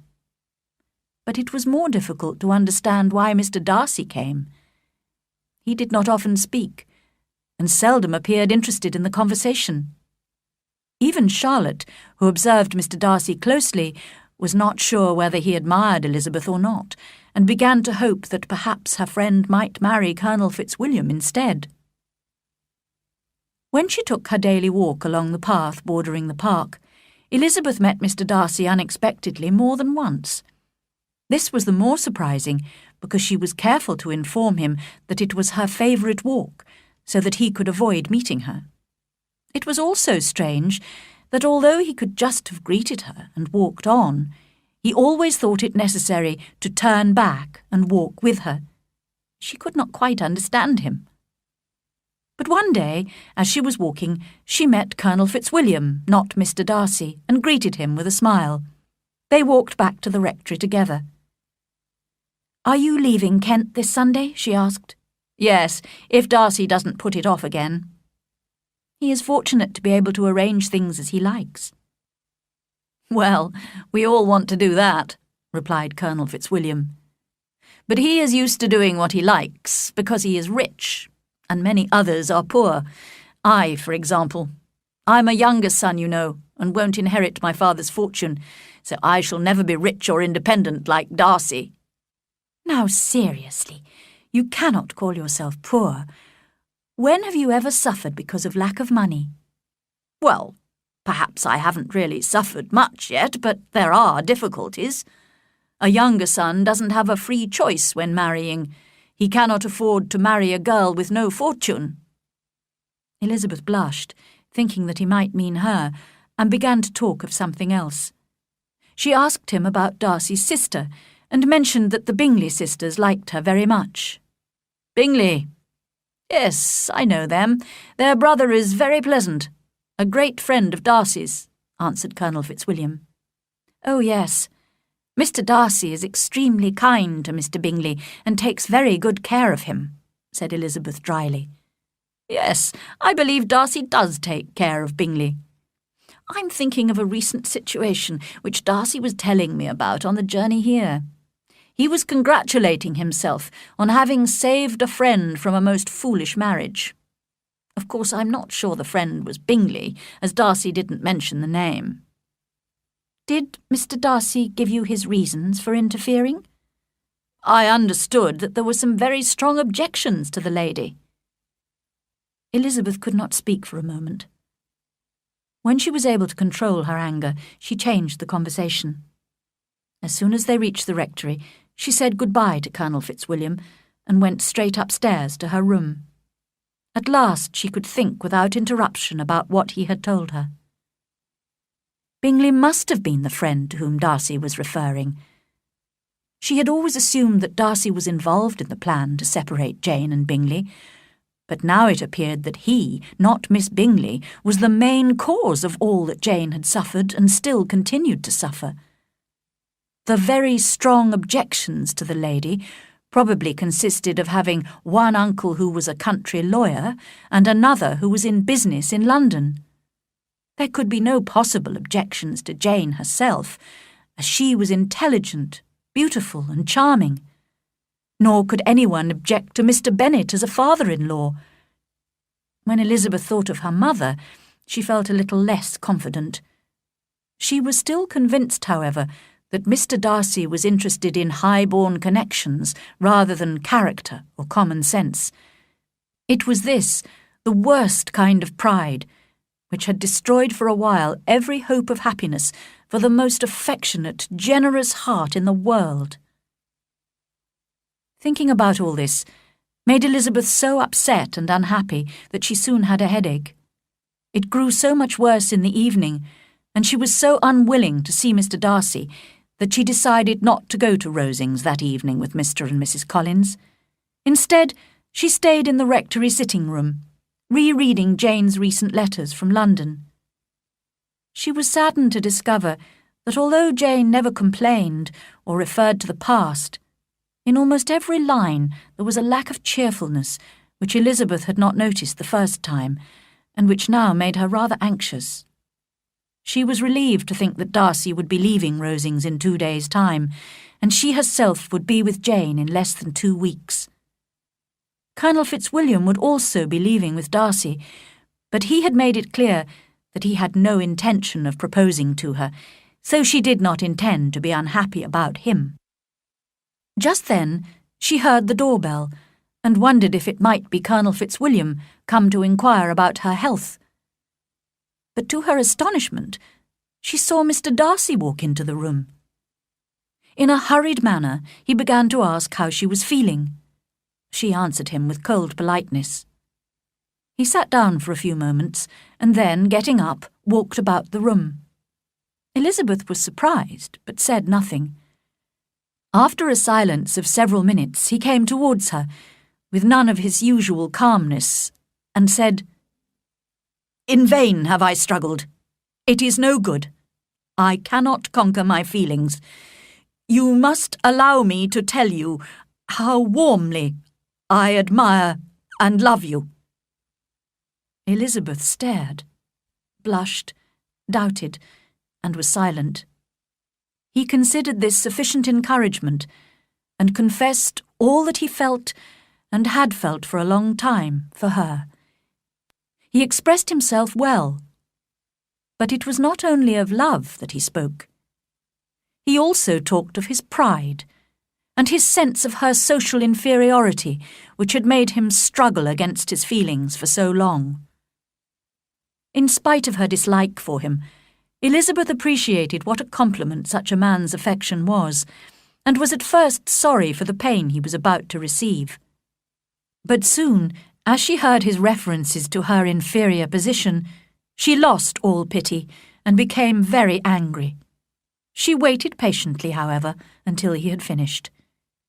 He ended by describing the strength of his love for her, which, in spite of all his attempts, he had been unable to conquer with arguments of reason and common sense.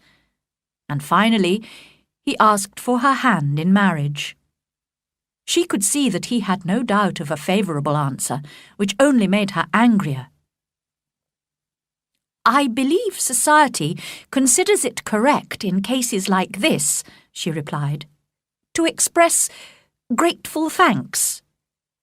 So if I could feel grateful, I would now thank you. But I cannot.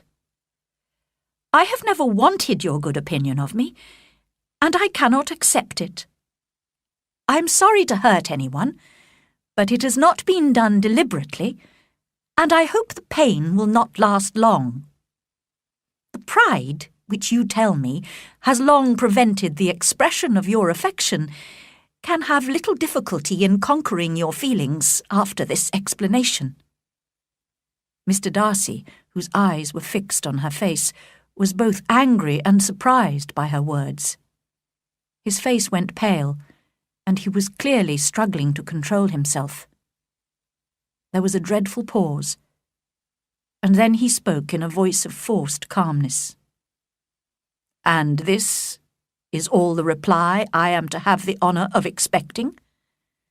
I might, perhaps, wish to be informed why, with so little attempt at politeness, I am rejected." "I might as well ask why, with so evident a wish to offend and insult me, you chose to tell me that you loved me against your reason, and even against your character. But even if my own feelings towards you had been favourable, do you think anything could tempt me to accept the man who has destroyed, perhaps for ever, the happiness of a most dear sister?" As she said this, Mr. Darcy changed colour, but he listened without trying to interrupt her as she continued. "I have every reason in the world to think badly of you. Can you deny that you were the cause of Jane's separation from Mr. Bingley, and of her unhappiness? Can you deny it?" "I have no wish to deny that I did everything I could to separate them, and that I am delighted with my success. Towards my friend I have been kinder than to myself." Elizabeth treated this last remark with disdain, but its meaning did not escape her. "But it is not only because of Jane that I dislike you. My opinion of you was decided long ago. I heard all about your character from Mr. Wickham. Now, what can you have to say on this matter? How can you defend yourself?" "You take an eager interest in that gentleman," said Darcy, less calmly than before. The colour was rising in his face. "Who can help feeling an interest in him when we hear of the unfortunate life he has had?" "Unfortunate!" repeated Darcy contemptuously. "Yes, unfortunate indeed." "And it was your fault," cried Elizabeth with energy. "You took away his chance of a comfortable income and a good position, which you knew had been intended for him. You have left him poor and dependent and disappointed. You have done all this, and you can still treat the mention of his name with contempt." "And this," cried Darcy, as he walked with quick steps across the room, "is your opinion of me. Thank you for explaining it so fully. But perhaps you might not have considered these offences of mine if your pride had not been hurt by my honest confession of my reasons for not proposing to you earlier. Perhaps I should have hidden my struggles and flattered you by pretending I had every reason to love you. but I hate disguise of any sort. Nor am I ashamed of my feelings of pride, which are very natural. Could you expect me to delight in the inferiority of your family compared to mine?" Elizabeth felt herself growing more angry every moment. "Mr. Darcy, you could not have made me the offer of your hand in any possible way that would have tempted me to accept it. The moment I first met you, I noticed your pride, your sense of superiority, and your selfish disdain for the feelings of others. Later events strengthened my dislike for you. You are the last man in the world whom I could ever be persuaded to marry." "You have said quite enough, madam. I perfectly understand your feelings. Forgive me for having taken up so much of your time, and accept my best wishes for your health and happiness." With these words, he hurried out of the room and the house. Elizabeth felt so weak that she sat down and cried for half an hour. She was so astonished to have received a proposal from Mr. Darcy. His affection for her must indeed have been strong to conquer all the objections he had to her family and position, objections which had made him prevent his friend marrying her sister. But his terrible pride, his shameless confession of what he had done to separate Jane and Bingley, and his cruelty towards Wickham, soon removed any pity she might have felt for him. Chapter 8. Elizabeth learns more about Darcy and Wickham. The next morning, Elizabeth had still not recovered from the surprise of Darcy's proposal to her. Feeling in need of exercise and fresh air, she decided to have a walk. In order to avoid meeting Mr. Darcy, she kept away from her favourite path, but could not resist walking a little way into Lady Catherine's park. There she was astonished to see Darcy himself approaching her and calling her name. "I have been walking some time in the hope of meeting you," he said. "Will you do me the honour of reading this letter?" And handing her an envelope, he bowed slightly and walked quickly away. With no expectation of pleasure, but with the strongest curiosity, Elizabeth opened the letter and began to read it as she continued her walk alone. "Do not be alarmed, madam, that I shall repeat the offer which so disgusted you last night. I have no intention of mentioning again wishes which, for the happiness of both of us, cannot be too soon forgotten. I would not have written, but justice requires my character to be defended. You accused me last night of two very different offences. The first was that I had separated Mr. Bingley from your sister, in spite of their mutual affection, and the second was that I had destroyed Mr. Wickham's chance of future wealth and happiness, in spite of my father's honourable promises to him.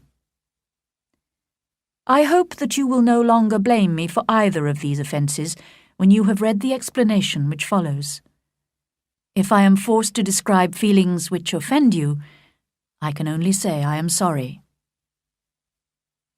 I had not been long in Hertfordshire before I noticed that Bingley preferred your elder sister Jane to any other young woman, but I had often seen him in love before, and it wasn't until the Netherfield ball that I realised how serious his attachment was.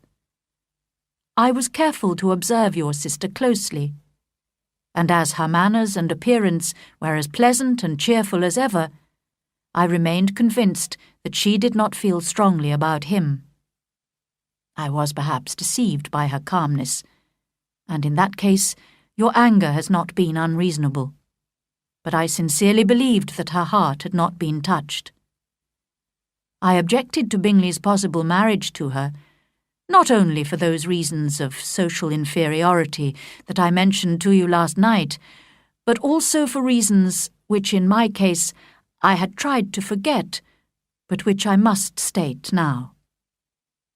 The behaviour that evening of your mother, your 3 younger sisters, and occasionally even your father, was so lacking in social correctness that I made up my mind to save my friend from what I considered would be a most unhappy marriage.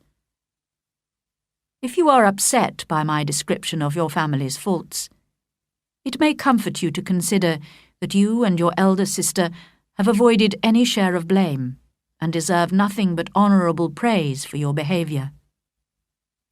To continue, when I was in London, with the help of Bingley's sisters, who shared my opinion, I explained to him the disadvantages of marriage to your sister. This alone would not have been enough to prevent the marriage, if I had not also been able to convince him of your sister's indifference to him. Then it was easy to persuade him not to return to Hertfordshire. I do regret one thing, however. Miss Bingley and I both knew that your sister was in London, but we hid the fact from Bingley. In this, I consider I was less than honest, but I have no other apology to offer. Your other, more serious accusation refers to Mr. Wickham. Here again I may cause you pain, only you can tell how much. In order to show you his real character, I must explain the whole of his connection with my family. His late father worked for mine for many years, helping to look after the Pemberley farms. His son, George Wickham, received much kindness from my father, who paid for him to go to school and to university. My father hoped the young man would enter the church. If he became a priest, I was to give him the post of rector in a village near Pemberley when it became vacant. But even before my father died, I had discovered Wickham's weakness of character and lack of morals. After my father's death, Wickham wrote to inform me that he did not intend to enter the church, and asked for an amount of money instead of the post of rector. I knew that with his character faults he ought not to become a priest, and I therefore agreed at once. The business was soon arranged. He resigned all claim to the church post and accepted £3,000 instead. I hoped that I would not see him or hear from him again. But 3 years later, he wrote again, this time to ask for the rector's post, informing me that his money had all gone and his situation was desperate. You will hardly blame me for refusing. Since then, he has doubtless been violent in accusing me of injustice to all who will listen to him. There is one more circumstance which I would like to forget myself, but which I must now mention. I rely on your keeping this confidential. A year ago, I sent my sister, who is 10 years younger than I am, on holiday to Ramsgate in Kent, in the care of a female companion. Unfortunately, there was an understanding between this woman and Mr. Wickham, who also went to Ramsgate. With her help and encouragement, he spent a great deal of time with Georgiana, and flattered her so much that she believed she was in love, and agreed to elope with him. She was only 15 at the time, and I am glad to say that she confessed everything to me immediately when I arrived unexpectedly in Ramsgate just before their planned elopement. Naturally, I dismissed the companion, and wrote to Wickham, who left the place at once. He was doubtless most interested in my sister's fortune, which is £30,000, but I cannot help supposing that he was also eager to revenge himself on me. I hope you will now clear me of all blame in this matter. If, madam, you doubt the truthfulness of my description of these circumstances, I suggest you speak to Colonel Fitzwilliam. As my cousin and close friend, he knows every detail of these events, and will be happy to support what I say. I will only add, may God be with you. Fitzwilliam Darcy. Elizabeth experienced a variety of emotions as she read the letter. She was astonished to discover that Darcy was capable of any sort of apology. It was with a strong prejudice against anything he might say that she began reading his explanation of what had happened at Netherfield, and at first she was too angry with him to treat him with justice. But when she went on to read his description of his relationship with Wickham, she hesitated. It was so very different from Wickham's story, which she would have preferred to believe. But after a few moments' thought, she realized that Darcy's statement was much more likely to be true. She began to remember several things about Wickham which now appeared strange to her. On the first evening she had met him, he had told the whole story about his lost fortune and the Darcy family to her, a total stranger. Then he had boasted of having no fear of Darcy, but had avoided the Netherfield ball the very next week. In addition, he had waited until the Bingleys and Darcy had left Netherfield before making his accusations public. She reminded herself that no one in Hertfordshire knew anything about Wickham's past, so it was quite possible that he lacked morals, as Darcy said. She had to admit that Darcy himself, though horribly proud, had always shown himself to be a gentleman. Finally, Darcy would certainly not have dared to refer her to Colonel Fitzwilliam if he were not certain that his cousin could prove these statements. She became absolutely ashamed of herself. "How badly I have behaved," she cried. "How prejudiced I have been! I, who have always been so proud of my ability to judge people. That pride has led me blindly into making a stupid mistake. Flattered by Wickham's interest and offended by Darcy's coolness, I have misjudged both of them. Till this moment, I never knew myself." She reread what Darcy had to say about Jane, and this time was forced to admit that Jane had displayed few outward signs of her feelings for Bingley.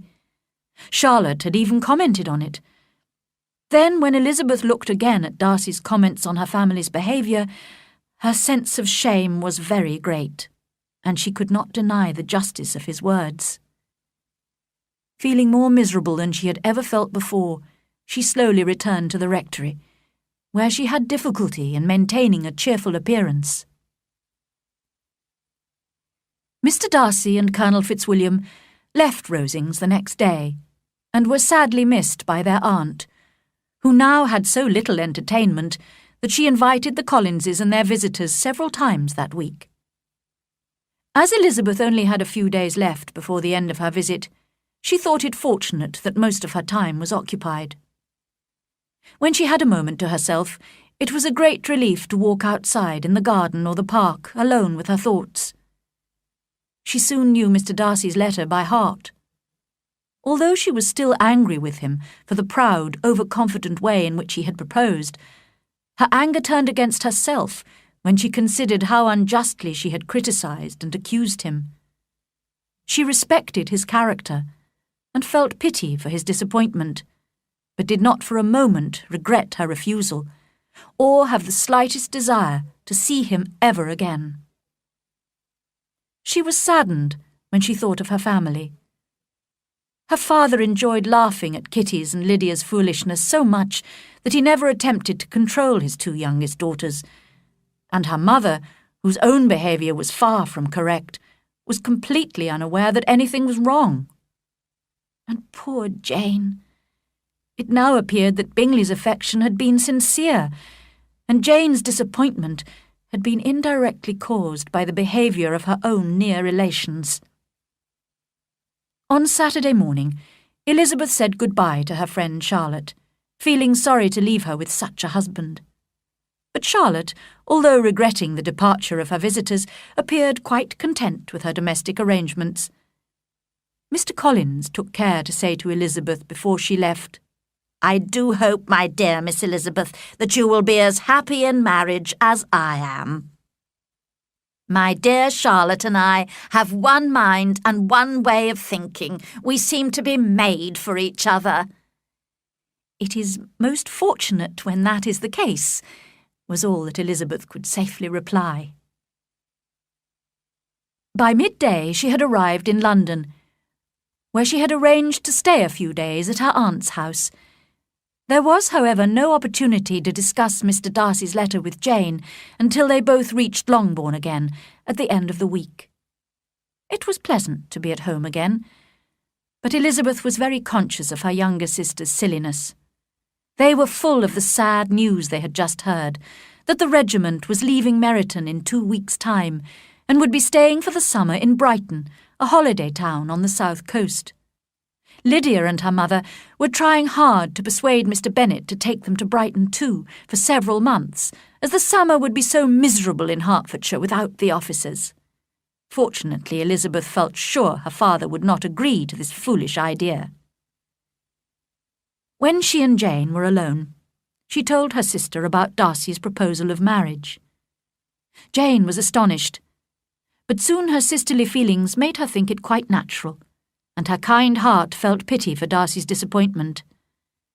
However, when she heard about George Wickham's wickedness, as explained in Darcy's letter, she was deeply shocked.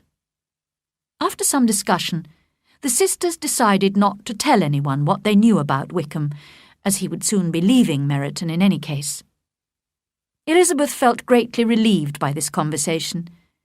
She had got rid of 2 of her secrets, and was certain of a willing listener in Jane whenever she might wish to talk again of either.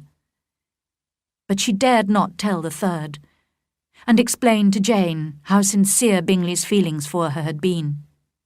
She could see that Jane was not happy, because of her continued warm affection for Bingley. However, there seemed little chance of Bingley marrying her now, and Elizabeth did not want to deepen Jane's feelings of regret for her lost happiness. Chapter 9. Elizabeth in Derbyshire. During the week before the regiment's departure, all the young ladies in the Meryton area became extremely depressed. Only the 2 elder Miss Bennets were still able to eat, drink, sleep, and lead a normal life. They were often scolded by Kitty and Lydia, who could not understand such hard-heartedness. "How shall we manage without the officers?" they cried miserably. "How can you smile like that, Lizzie?" Their affectionate mother shared all their sadness. "I remember when Colonel Miller's regiment went away 25 years ago," she said. "I thought my heart was broken." "I'm sure mine will be broken," said Lydia. "If we could only go to Brighton," said Mrs. Bennet. "I'm certain a little sea-bathing would be good for me." "Oh, yes, but Papa is so disagreeable about it." Elizabeth tried not to listen, but could not help seeing the justice of Darcy's objections to her family. But soon Lydia's bitterness changed to absolute delight when she received an invitation from Colonel Forster's wife to accompany her to Brighton with the regiment. Mrs. Forster was a very young woman, only recently married, and as cheerful and sociable as Lydia, with whom she had been friendly for 2 months. Poor Kitty was very upset at not being included in the invitation, but Lydia cared nothing for her sister's feelings. She ran wildly through the house, calling for everyone's congratulations, and laughing and talking more loudly than ever. Elizabeth could not share her sister's happiness, and felt it was her duty to advise her father secretly to refuse permission for Lydia to go. But she could not convince him that Lydia would be in any real danger, and so all the arrangements were made for her sister's departure. Elizabeth thought her father was wrong, however, and was still worried about how Lydia would behave in an atmosphere of greater freedom and among the temptations of a fashionable seaside town like Brighton. Elizabeth had seen Mr. Wickham regularly since her return from Kent, at family parties and visits. She no longer thought him so agreeable. As the rich Miss King had left Meryton to stay with her uncle, Mr. Wickham appeared eager to transfer his affections back to Elizabeth. His confidence in his own charm and ability to please annoyed Elizabeth very much, so that when she met him for the last time before the regiment's departure, she spoke quite coldly to him. In reply to a polite question of his about her Hunsford visit, she could not stop herself mentioning her frequent meetings with Mr. Darcy and her favourable opinion of that gentleman's character. Wickham looked a little embarrassed, and made no further attempt to charm Elizabeth. They separated at last with mutual politeness, and possibly a mutual desire never to meet again. When Lydia left for Brighton, Elizabeth had to put up with Mrs. Bennet's and Kitty's constant complaints that Longbourn had become very dull. Fortunately, she was able to look forward to a trip which she would soon be taking with Mr. and Mrs. Gardiner. They had planned to visit the Lake District, but Mrs. Gardiner had recently written to say that as her husband's business made it necessary to shorten their holiday to 3 weeks, they would not have time to visit the whole of the Lake District comfortably. Instead, she suggested visiting Derbyshire, an area with a particularly strong attraction for her, as she had spent a large part of her early life there. Elizabeth was disappointed, but accepted the new plan at once.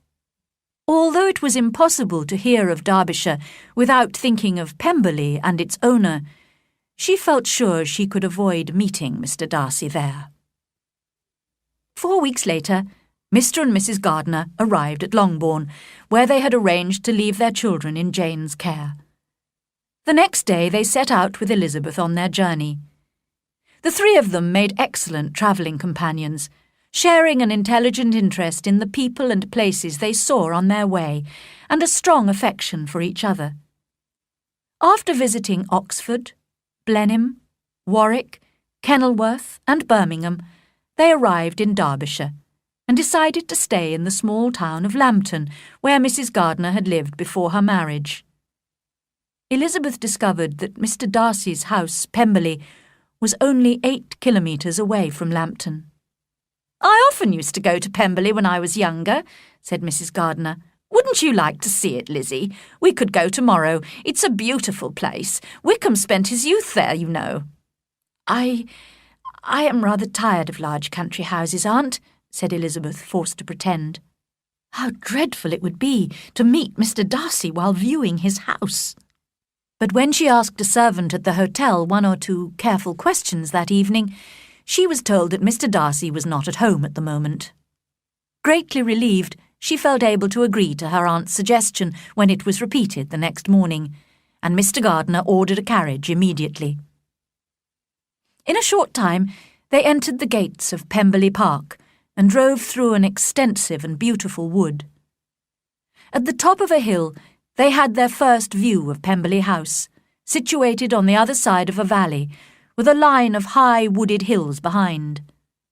The house was a large, handsome stone building, which appeared to fit naturally into the scenery.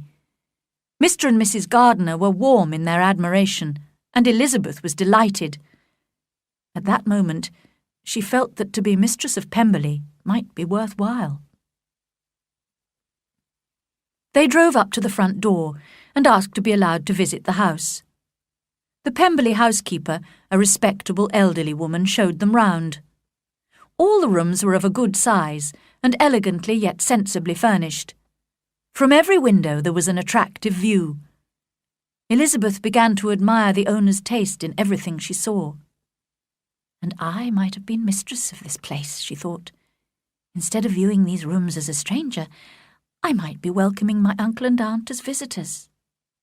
But no, she suddenly remembered, that could never be. I wouldn't have been able to invite my uncle and aunt, or any other of my vulgar family connections. This was a lucky thought, which saved her from something like regret. She longed to inquire of the housekeeper whether her master were really absent, but luckily her uncle asked the question instead. It was quite alarming to hear that Mr. Darcy was expected to arrive the next day with a large group of friends. How glad Elizabeth was that their own journey had not been delayed a day. Mr. and Mrs. Gardiner were enjoying their conversation with the housekeeper, who seemed content to talk about her master.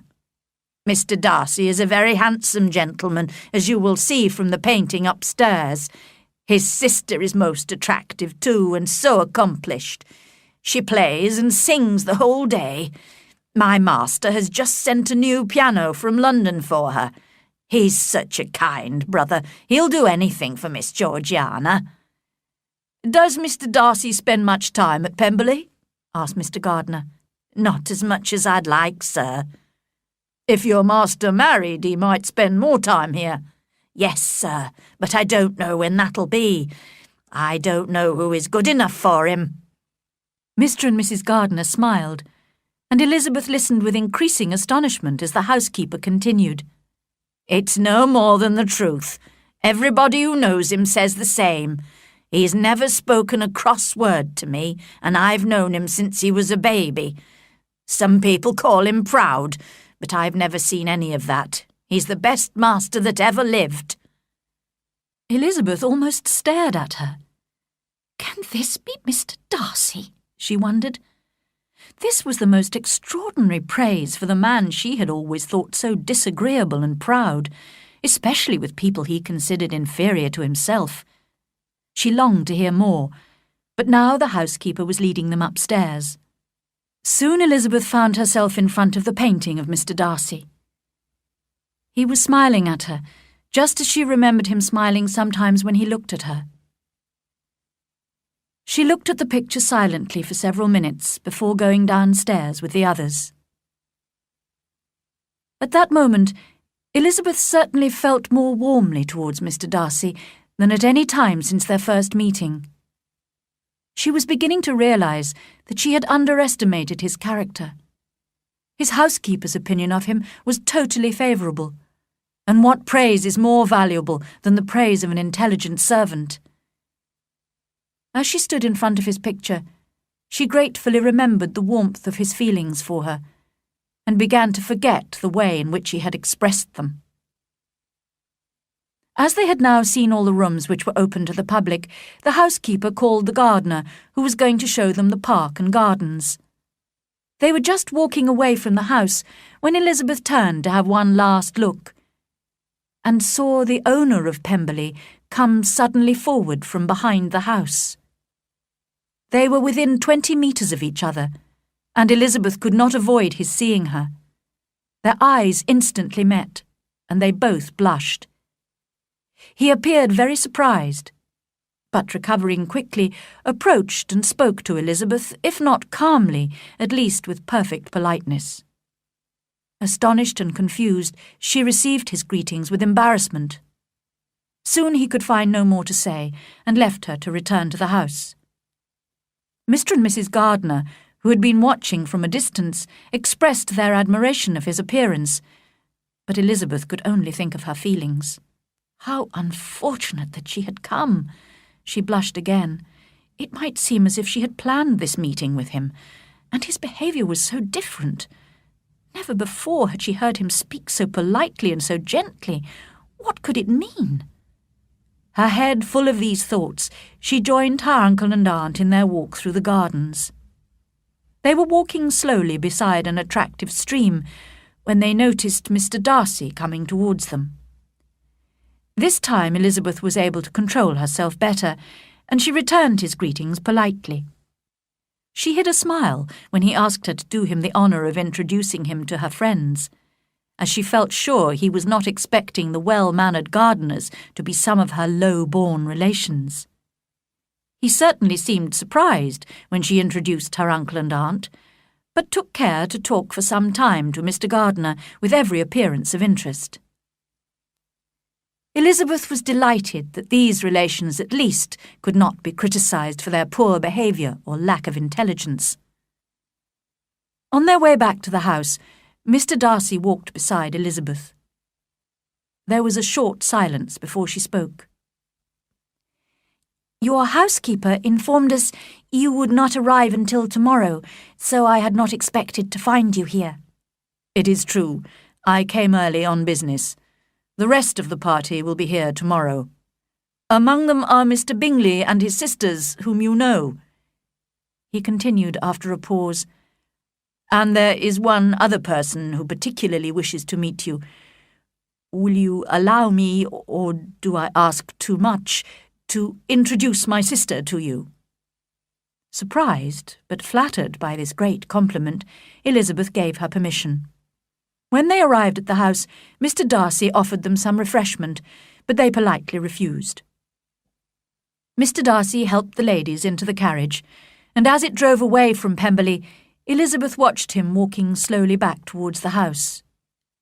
Mr. and Mrs. Gardiner were loud in their praise of him, but Elizabeth said very little. The very next morning, Mr. Darcy brought his sister to visit Elizabeth and the Gardiners at the hotel in Lambton. Mr. and Mrs. Gardiner were astonished by the honour they were receiving, but Elizabeth's obvious embarrassment and Darcy's haste in making the visit so immediately soon provided them with an explanation. They observed their niece and Darcy carefully during the visit, and could not doubt that the gentleman was in love, although they were not certain of the lady's feelings. Elizabeth was delighted to discover that Georgiana Darcy, far from being proud, as Wickham had said, was just very shy, with quiet, gentle manners. It was clear that she greatly admired her brother, and had every intention of liking Miss Bennet, as Darcy had spoken of her so favourably. Elizabeth was also satisfied to see that Bingley, who was with the Darcys, did not seem particularly interested in Georgiana, in spite of Caroline Bingley's wishes, and she had to admit that she had never seen Mr. Darcy behaving so sociably and pleasantly, not only to herself, but also to the relations to whom he had referred with such disdain during that last conversation in Hunsford Rectory. Elizabeth herself was more than usually anxious to make herself agreeable to everybody, and she succeeded, because Bingley was ready, Georgiana was eager, and Darcy determined to be pleased. Miss Darcy, encouraged by her brother, invited Elizabeth and the Gardiners to dinner at Pemberley in 2 days' time, and when this invitation had been accepted, the Darcys and Mr. Bingley left, with many warm expressions of politeness on both sides. Mr. and Mrs. Gardiner were very curious about their niece's feelings for Mr. Darcy, but were careful not to question her. That evening, Elizabeth lay awake for 2 whole hours, trying to understand how she felt about him. She now thought of him with respect and a certain admiration, and was deeply grateful to him, not only for having once loved her, but for still loving her enough to forgive her bitter rejection of him, as well as all her unjust accusations. The change she had noticed, in a man who was once so proud, must be caused by his love for her. Now, since she was almost sure that if she wanted, she could encourage him to propose to her again, she only had to decide how far she wished to be involved in his future happiness, in which she already felt a real interest. Chapter 10. Lydia and Wickham. On the 3rd morning of her visit to Lambton, Elizabeth received 2 letters from Jane. The first had been badly addressed and sent elsewhere, then redirected. Her aunt and uncle were out walking, so she sat down to read them at once. The first had been written 5 days before, and started just as expected, with a description of Longbourn dinner parties and visits. But the second half of this letter was dated a day later, and was evidently written in a great hurry. This is what it said. Since writing the above, dear Lizzie, something most unexpected and serious has happened, but I do not wish to alarm you. We are all well. It concerns poor Lydia. An express letter came at midnight last night, when we were all in bed, from Colonel Forster, to inform us that she had run away to Scotland with one of his officers, with Wickham, in fact. There, of course, she can marry without her parents' approval. Imagine our surprise. What a foolish marriage for both of them. But at least he is not interested in her money, as he must know my father can give her almost nothing. Kitty admits that she knew about Lydia's attachment to Wickham from Lydia's letters. Our poor mother is very upset. I must finish now, as I cannot stay away from her for long. I hope you can read this. I hardly know what I have written. Without allowing herself time to think, Elizabeth opened the second letter, dated a day later, and read impatiently, "My dearest sister, I am so confused I cannot write properly. I have bad news for you. Foolish though a marriage between Mr. Wickham and our poor Lydia might be, we are now only too anxious to hear that it has taken place. There is reason to fear they have not gone to Scotland. Colonel Forster arrived here yesterday. He tells us that one of the officers, a close friend of Wickham, believes that Wickham never intended to go to Scotland or to marry Lydia at all. The Colonel followed the couple as far as London, but they have not been seen leaving the capital. Our anxiety, my dear Lizzie, is very great. My father and mother believe the worst, and the Colonel fears Wickham is not a man to be trusted. But I cannot believe him to be so wicked. And is Lydia so completely lacking in morals that she could live with a man without being married? Impossible. Now my poor mother is really ill. My father is angry, for perhaps the first time in his life, and Kitty is being scolded for keeping the attachment a secret. While I am glad, dearest Lizzie, that you have been spared some of the confusion and worry we have been experiencing, I cannot help begging you all to come home as soon as possible. My father is going to London with the Colonel to try to find Lydia. I think he is too upset to achieve results in the best and safest way, and my uncle's advice and help would be everything in the world. I rely on his goodness. Oh, where is my uncle? Cried Elizabeth, running to the door. But just as she reached it, Mr. Darcy came in. Her pale face and strange manner prevented him from speaking, and she, who could think of nothing except Lydia, said hurriedly, "Excuse me, but I must leave you. I must find Mr. Gardiner immediately. There is not a moment to lose." "Good God! What is the matter?" he cried. Then added, "Let me, or let the servant, go to find Mr. and Mrs. Gardiner. You are not well enough. You cannot go yourself." Elizabeth hesitated, but her legs were trembling and she realized he was right. After giving the servant her message, she sat down, looking so ill that Darcy could not leave her or stop himself, saying gently, "Let me call someone to look after you. Shall I get you a glass of wine? You are very ill." "No, thank you," she replied. "I am quite well. I am only upset by some dreadful news I've just received from Longbourn." She burst into tears, and for a few minutes could not speak another word. Darcy watched her miserably in sympathetic silence. At last she spoke again. "It cannot be hidden from anyone. My youngest sister has eloped with Mr. Wickham. You know him too well to doubt what will happen.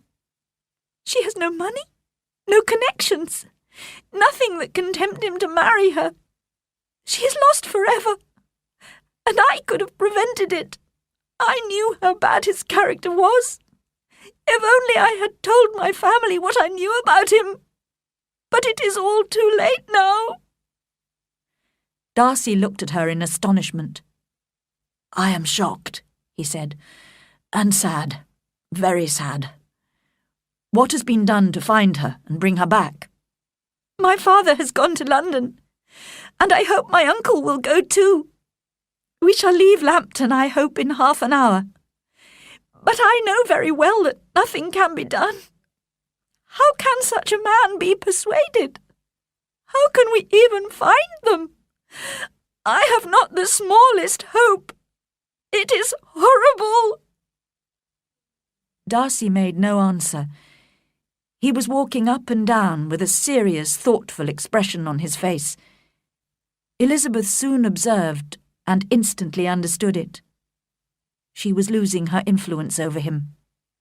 This proof of moral weakness in her family was driving him away from her. Never before had she so honestly believed she could have loved him, as now, when mutual affection must be impossible. But she could not think for long of herself, when Lydia's situation was so desperate. Mr. Darcy left almost immediately, politely regretting that Elizabeth and her aunt and uncle would not, in the circumstances, be able to come to dinner at Pemberley that day, and again expressing his sympathy. When Mr. and Mrs. Gardiner entered the room, Elizabeth hurriedly explained everything to them, and was greatly relieved when they agreed to leave at once to return to Longbourn. Their packing was done at great speed, and soon they were in the carriage, driving south. "Lizzie, began Mrs. Gardiner. "I cannot believe that Wickham's character is so bad that he would run away with Lydia and not marry her. Do you really think he is capable of that?" "My dear aunt, Jane and I both know that he has neither honesty nor honour. He has falsely accused Mr. Darcy and has lied wickedly about the whole Darcy family. You saw what a shy, gentle girl Miss Darcy is, but he had described her as proud, disagreeable, and disdainful." "But does Lydia know nothing of this?" "Oh, no, that is the worst of all. I didn't know the truth myself until my visit to Kent, and when I returned and told Jane, she and I decided not to make our knowledge public. Now I know that was a mistake. I never thought that Lydia could be in any danger from him." When they arrived at Longbourn, Elizabeth and her aunt were able to help Jane in looking after the children. They also attempted to calm Mrs. Bennet, who, however, refused to be calmed and blamed everyone except herself for the disaster. "If only I had been allowed to take the family to Brighton, this would not have happened. Poor dear Lydia had no one to take care of her. Why did those Forsters ever let her go out of their sight? I am sure they neglected her. Of course, I did not want her to go to Brighton, but nobody took any notice of me as usual. And now Mr. Bennet has gone to London, and I'm sure he'll fight Wickham, and then he'll be killed, and then the Collinses will turn us out of the house before he's cold in his grave." "Do not worry, sister," said Mr. Gardiner kindly. "I'm going to London tomorrow to help my brother-in-law." "Oh, thank you, my dear brother," replied Mrs. Bennet. "Make sure you find Lydia and Wickham, and if they are not married yet, make them marry. And tell Lydia they mustn't wait for wedding clothes, but she shall have as much money as she wants to buy them after they are married. And keep Mr. Bennet from fighting. Tell him what a dreadful state I am in, so ill that I can get no rest by night or by day. And tell Lydia not to buy any clothes until she's seen me, because she doesn't know the best shops. Oh, brother, how kind you are! I hope you will manage everything." The next day, Mr. Gardiner travelled to London as he had promised. Now began a painful period of waiting for those left at Longbourn. They became even more anxious as news came from Meryton of Wickham's lies, debts, and secret attachments to most of the servant girls in the town.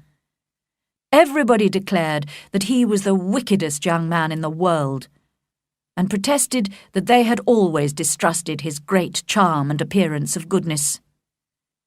Although Elizabeth did not believe half of these stories, she believed enough to feel sure that her sister's reputation was already lost, and even Jane almost despaired of receiving good news. In a few days' time, they were relieved to receive a letter from Mr. Gardiner, but unfortunately it only informed them that Wickham and Lydia had not yet been found. Apparently, Wickham had left gambling debts of over £1,000 behind him in Brighton. Mr. Bennet was returning home the following day, leaving his brother-in-law in London to continue the search. When she heard this, Mrs. Bennet did not show as much satisfaction as her children expected, considering the anxiety she had previously expressed for her husband's safety. "What? Is he coming home without poor Lydia?" she cried. "And who will fight Wickham and make him marry her?" Mrs. Gardiner took the opportunity of Mr. Bennet's return to go back to London herself with her children. She was still longing to know how Elizabeth's relationship with Darcy had developed, but Elizabeth had not once mentioned his name, so her aunt did not dare to ask any direct questions. When Mr. Bennet arrived home, he appeared as calm as ever, but in a conversation with Elizabeth, he admitted that he felt to blame for Lydia's elopement. "I know I should have had more control over her," he said. "And Lizzie, you were right. I should never have let her go to Brighton." Kitty, who was listening, said, Papa, if I ever went to Brighton, I'd behave much better than Lydia has done. You go to Brighton? Cried her father. I would not trust you within 20 kilometres of the place for £50.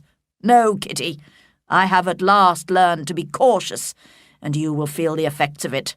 No officer may ever enter the house again, or even pass through the village, and balls will be absolutely forbidden unless you dance only with your sisters. Kitty, taking these threats seriously, began to cry. Well, well, said he, don't make yourself unhappy. If you are a good girl for the next 10 years, I'll take you to the theatre at the end of that time.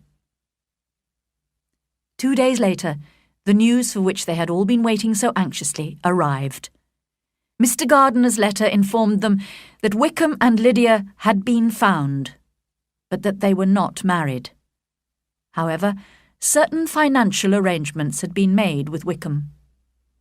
Mr. Bennet was asked to pay Lydia £100 a year, as well as arranging for her to inherit her equal share of the £5,000 which the Bennet girls would inherit after their parents' death.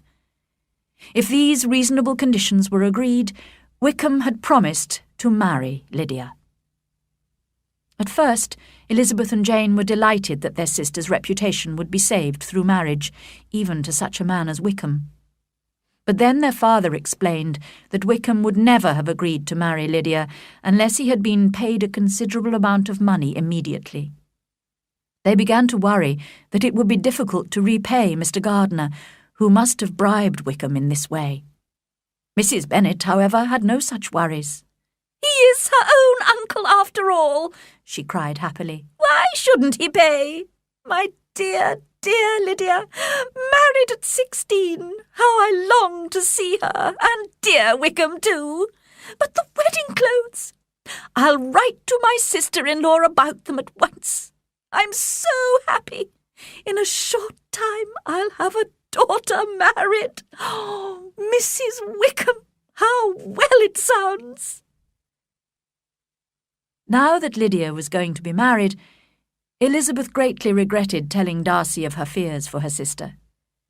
But even if Lydia had been married in the most honourable way, it was extremely unlikely that Mr. Darcy would wish to connect himself with a family in which there was a close relationship with Wickham, the man he most justly disliked. She could not expect him to go on caring for her, as she felt certain he had done when they met in Derbyshire. But now that she was sure he could not love her, she was convinced they could have been happy together. He seemed to be exactly the man who would have suited her. They could have usefully influenced each other. His mind might have been softened, and his manners improved by her sociability, and she might have learnt from his greater judgment and knowledge of the world. But no such relationship could now teach an admiring world what happiness in marriage was really like. Instead, Wickham would marry Lydia, with little chance of happiness for either of them. Mr. and Mrs. Gardiner had arranged for Lydia to be married quietly in London from their house. At first, Mr. Bennet had refused to allow his youngest daughter ever to enter his house again, but eventually Jane and Elizabeth persuaded him to receive Lydia and her husband after the wedding. It would only be a short visit, as almost immediately she and Wickham would be moving north to Newcastle, where he had accepted a new army post. When the carriage containing the young couple arrived at Longbourn House, the two elder Bennet sisters were shocked to see how unashamed Lydia was. She entered the house laughing and joking, and asked all her sisters to congratulate her. Wickham was no more embarrassed than she was, and spoke to everyone in his usual flattering, agreeable manner. They seemed to have no idea of the anxiety they had caused by their shameless and wicked behaviour. Elizabeth was quite disgusted by their relaxed, confident appearance, and determined not to show any interest when Lydia insisted on describing every detail of her wedding day.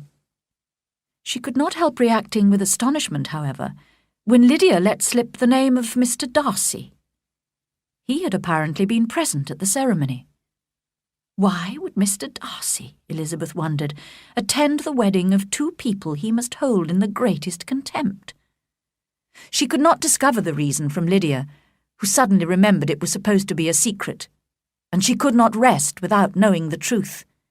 So she hurriedly sent a note to her aunt in London, asking urgently for an explanation. Chapter 11. Bingley returns to Netherfield. Elizabeth had the satisfaction of receiving a reply from her aunt in the shortest time possible. She sat down eagerly to read it. My dear niece, I must confess I am astonished by your request for information about Mr. Darcy's share in arranging Lydia's marriage. I assumed that you would know all about it. Your uncle is as surprised as I am. But if you are really innocent and ignorant, I must tell you all the details. On the day I returned to London from Longbourn, your uncle had a most unexpected visitor. Mr. Darcy came to tell us he had discovered where your sister and Wickham were staying. The reason he gave for wanting to help was his belief that he was to blame for not making Wickham's worthlessness more public, and that therefore it was his duty to assist us in every possible way. If he had another motive, I am sure it would be just as honourable. He knew that Wickham had a close friend in London, a woman who had once been companion to Miss Darcy and had been dismissed for some reason. So Mr. Darcy found this woman and bribed her to give him Wickham's present address. He went to see Wickham and insisted on seeing Lydia, hoping to persuade her to return to her family. However, Lydia told him she only cared for Wickham and had no intention of leaving him, whether he married her or not. Wickham privately told Mr. Darcy that he had left the regiment because of his gambling debts, not because he intended to marry Lydia, and that he was still hoping to find and marry a woman of fortune in order to have a comfortable income. It was clearly necessary to persuade him to marry Lydia as soon as possible, and Mr. Darcy had several meetings with Wickham to arrange financial matters with him. Finally, Mr. Darcy was able to visit your uncle, as I have said, to explain the whole business, and to insist that he alone should be responsible for paying Wickham the promised amount.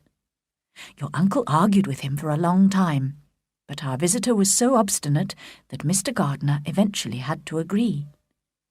I think, Lizzie, that obstinacy is Mr. Darcy's real fault, rather than any of the other faults of which he has been accused. He paid Wickham several £1,000s for past debts and future expenses, and attended the wedding to make a final payment.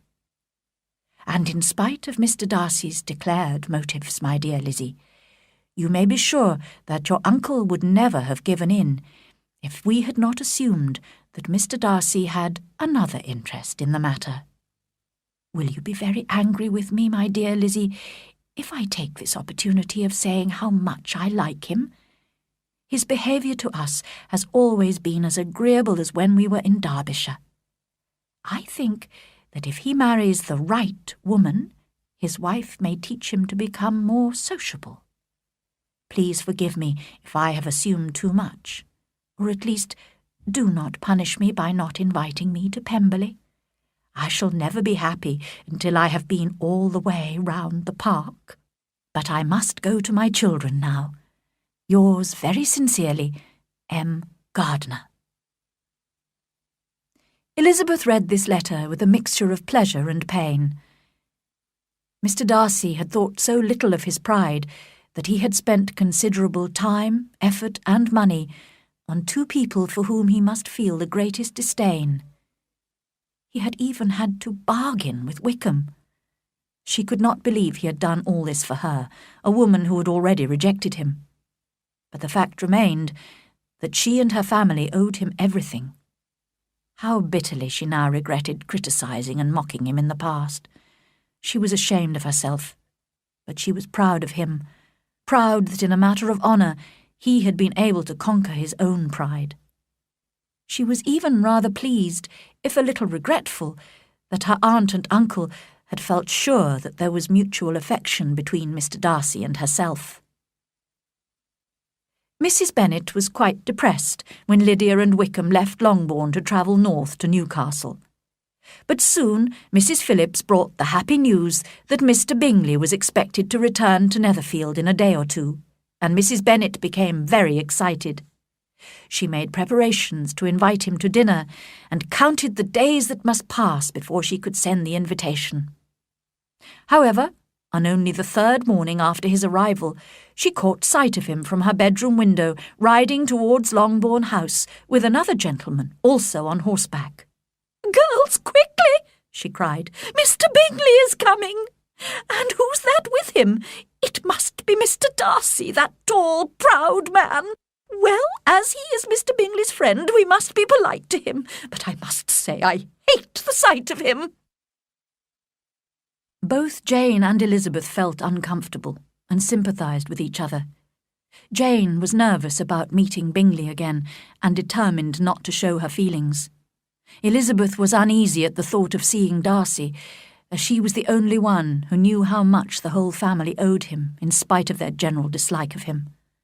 She was astonished that he had come to see her, and for a moment she allowed herself to hope that his affection and wishes might still be the same. She was disappointed, however, by the visit. Mr. Darcy said scarcely anything to her, and appeared more thoughtful and less anxious to please than in Derbyshire. She wondered bitterly why he had come. In addition, she was highly embarrassed by her mother's behaviour. With flattering smiles, Mrs. Bennet concentrated all her conversation on Mr. Bingley, while throwing the occasional unpleasant remark in Mr. Darcy's direction.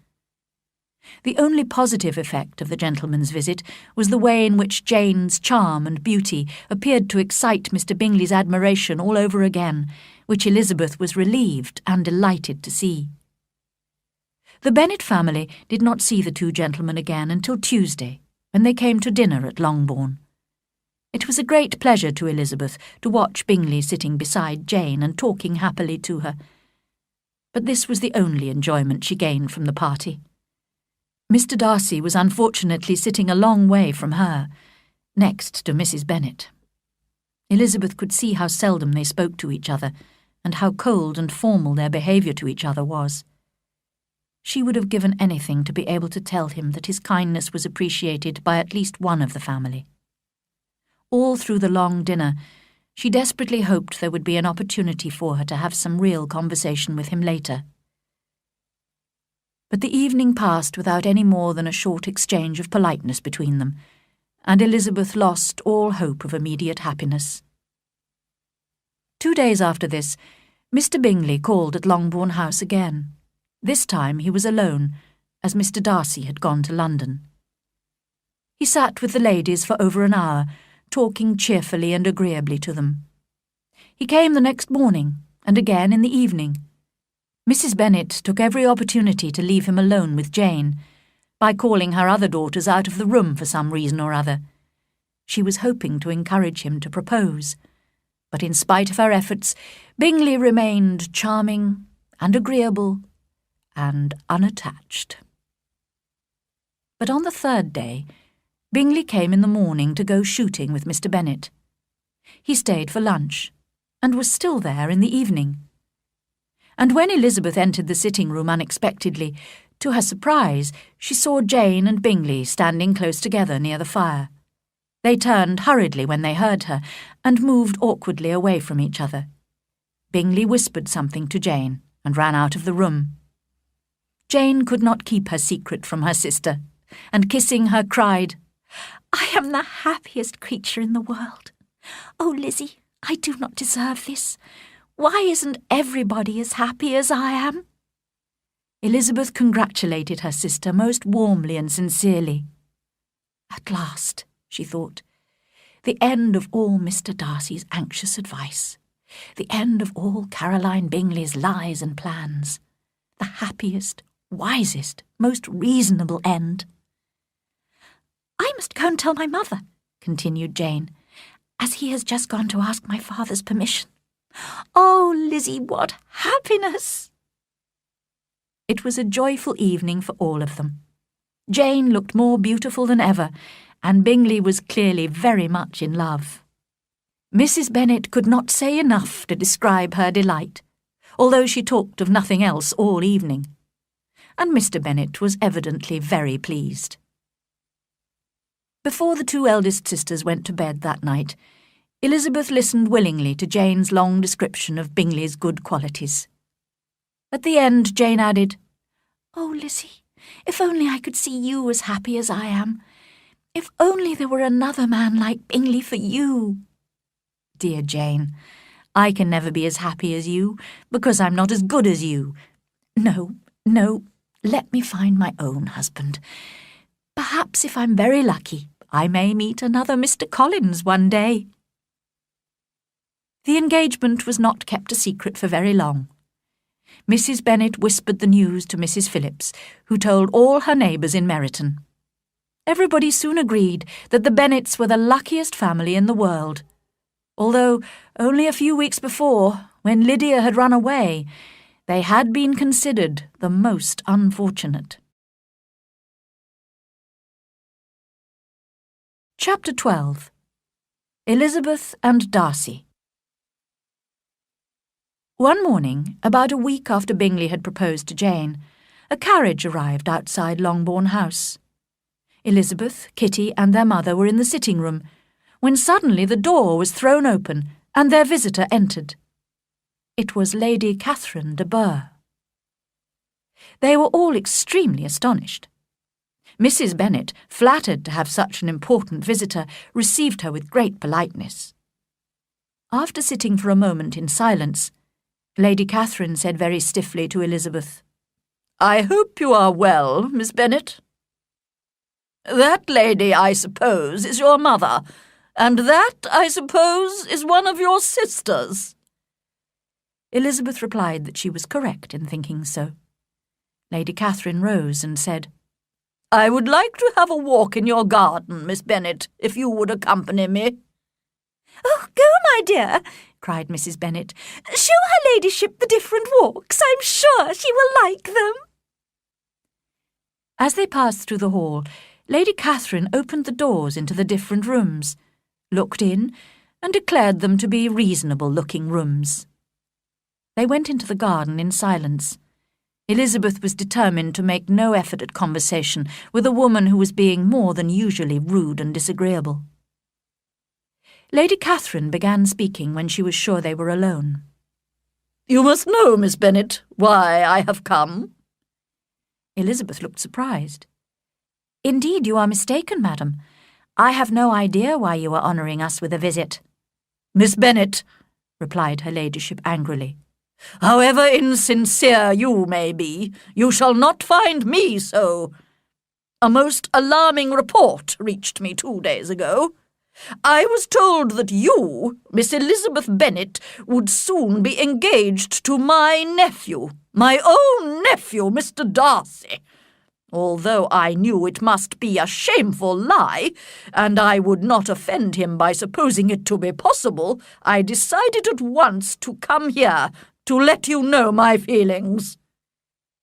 "If you believed it to be impossible," said Elizabeth with disdain, "I wonder why your ladyship took the trouble of coming so far." "I came to insist on having this report contradicted. Tell me, is it true?" "Your ladyship may ask questions which I shall not choose to answer." "This is too much. Miss Bennet, I insist on an answer. Has my nephew made you an offer of marriage?" "Your ladyship has declared it to be impossible." "It ought to be impossible, but your skilful charms may have made him forget, in a moment of foolishness, what he owes to himself and his family. You must tell me. I am almost his nearest relation, and I have a right to know his plans." "But you have no right to know mine." "Let me speak plainly. This marriage, which you dare to hope for, can never take place, because Mr. Darcy is engaged to my daughter. His mother and I planned their marriage when they were still children. They are an ideal couple, both from respectable, honourable, ancient families with an excellent fortune on both sides. What can possibly divide them? The desperate ambitions of a young woman without family, connections, or fortune? It cannot be. And I warn you, Miss Bennet, if you marry him, do not expect to be noticed by his family or friends. Your name will never even be mentioned by any of us. These are heavy misfortunes. But the wife of Mr. Darcy must necessarily be so happy that she could not regret her marriage. Obstinate girl! Tell me, are you engaged to him? Elizabeth could not avoid saying, after a moment's thought, "I am not." Lady Catherine seemed pleased. And will you promise me never to enter into such an engagement? I will make no such promise. You have totally misunderstood my character if you think I can be persuaded by such threats. I do not know whether your nephew would approve of your interference in his life, but you certainly have no right to interfere in mine. To all the objections I have mentioned, I add one more. I am aware of your younger sister's elopement. Is such a girl to be my nephew's sister-in-law and bring shame on the ancient name of Darcy? You can now have nothing more to say, Elizabeth said coldly. You have insulted me in every possible way. She rose and started walking back to the house. Lady Catherine also rose and walked with her. Unfeeling, selfish girl, so you are determined to have him? I have not said that. I am only determined to do what, in my opinion, will bring me happiness without reference to you. Do not imagine, Miss Bennet, that you will ever achieve your ambition. When they arrived at her carriage, she added, I send no compliments to your mother. You do not deserve such politeness. I am most seriously displeased. Elizabeth did not answer and entered the house, while Lady Catherine drove away in her carriage. She had to tell a little lie to her mother to explain Lady Catherine's unexpected visit and speedy departure, and then she shut herself in her room to consider what it all meant. Perhaps the Collinses had imagined, after the news of Jane's engagement to Bingley, that Darcy might marry her. They must have told Lady Catherine, who had made a special journey to Longbourn in order to break off this supposed engagement. Elizabeth began to feel depressed. If, as seemed likely, Lady Catherine now went straight to London to talk to her nephew, she might easily convince him of the inferiority of Elizabeth's social position. He would probably feel that his aunt's objections, which to Elizabeth appeared laughably weak, contained much common sense. In that case, he might make up his mind not to marry her under any circumstances, and to keep away from Longbourn altogether. The next morning, Mr. Bennet called Elizabeth into the library. In his hand he had a letter which he had just received.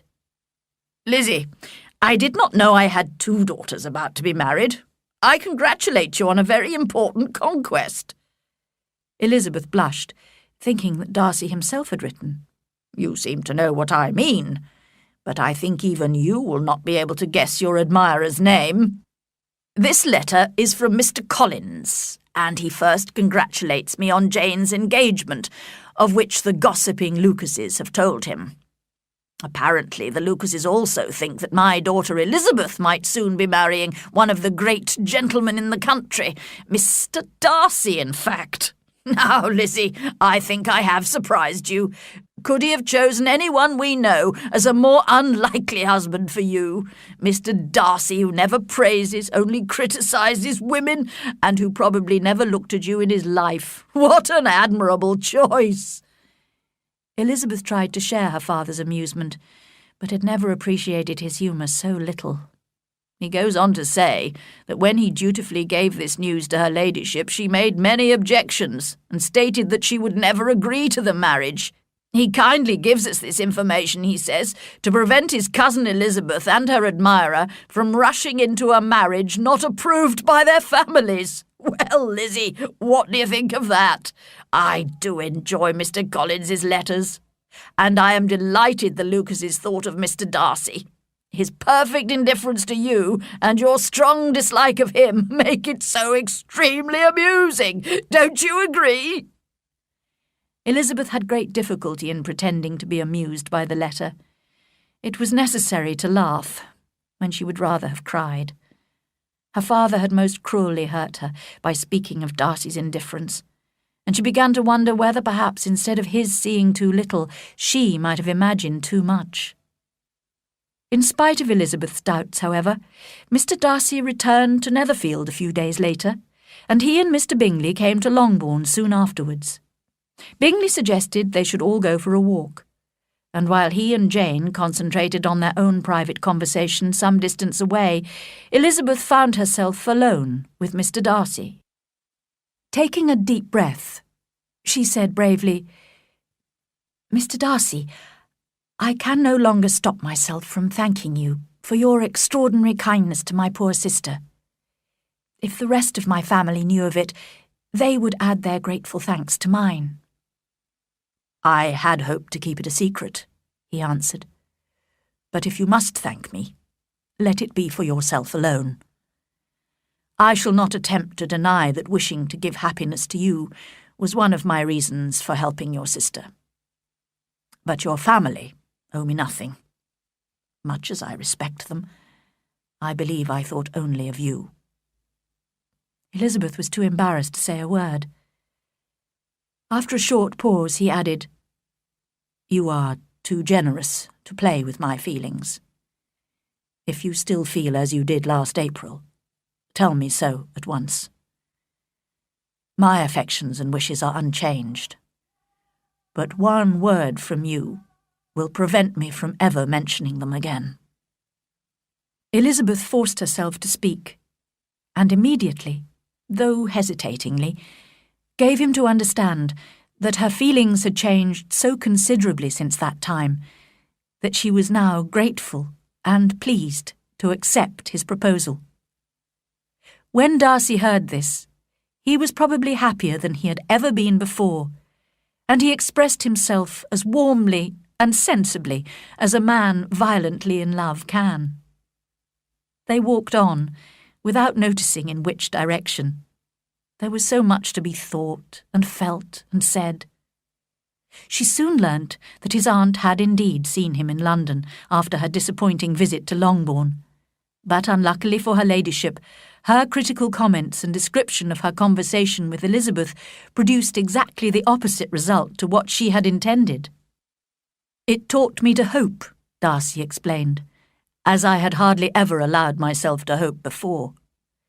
I knew that if you had decided never to marry me, you would have admitted it to Lady Catherine openly and honestly." Elizabeth blushed and laughed as she replied, "Yes, you have experienced my honesty. After scolding you so rudely to your face, I was obviously quite capable of criticising you to all your relations." "I certainly deserved all your accusations. As an only son, I was brought up to be selfish and proud, and to consider myself superior to others. I would have continued like that, if you, dearest, loveliest Elizabeth, had not taught me a lesson. I owe you a great deal for that." "And how soon I thought better of you when I read the letter you sent me. When I realised your description of events must be true, all my prejudices against you were removed." They talked of their unexpected meeting at Pemberley, which had renewed their interest in each other, of Georgiana Darcy's immediate liking for Elizabeth, and of the engagement between Jane and Bingley. "I guessed," smiled Elizabeth, "that you had given your permission for their marriage." "My permission? No. But I must admit I confessed to Bingley that I had made a mistake in supposing that your sister was indifferent to him, and I encouraged him to return to Netherfield to see if she still cared for him. I am delighted to hear of their engagement. He will be one of the happiest men in the world when he marries your sister." only I shall be happier than him, when I am fortunate enough to marry you." Their conversation continued in this way, until they suddenly became aware of the lateness of the hour. They returned to Longbourn House, where they separated. That evening, Elizabeth could not help telling Jane her news. However, she almost regretted doing so when she saw the astonishment on Jane's face. At first, Jane could not believe that her sister was engaged to a man she had so disliked, and she wondered if Elizabeth could really be happy with him. But when she had been convinced by Elizabeth's explanations and promises, she was delighted, and congratulated her sister with all her heart. The next day, Mr. Darcy came to ask Mr. Bennet officially for Elizabeth's hand in marriage. Mr. Bennet also had to be persuaded that his favourite daughter could really be happy with such a proud, disdainful man. Only Mrs. Bennet did not need to be convinced, although she was, most unusually, speechless with shock when she heard the news. When she recovered a little, she cried, "My sweetest Lizzie, how rich you will be! What jewels! What carriages you will have! Mr. Darcy, such a charming man! So handsome, so tall! I am so sorry I disliked him before. 10,000 a year! Oh, my dear Lizzie!" During the weeks of her engagement, Elizabeth was glad to see that all her family were beginning to appreciate Mr. Darcy's good qualities. Determined to protect him from her mother's over-familiarity, she was relieved to see that Mrs. Bennet respected her future son-in-law too much to say more than a few words to him. In spite of this, Elizabeth looked happily forward to the time when she and Darcy would leave Longbourn and move to all the comfort and elegance of their own home at Pemberley. Mrs. Bennet was a happy mother indeed on the day when she got rid of her two most deserving daughters. It may be guessed with what delighted pride she afterwards visited Mrs. Bingley and talked of Mrs. Darcy. Mr. Bennet missed his second daughter very much and greatly enjoyed going to Pemberley to visit her. Mr. Bingley and Jane stayed only a year at Netherfield, before buying a large house in the north, only 50 kilometres from Pemberley.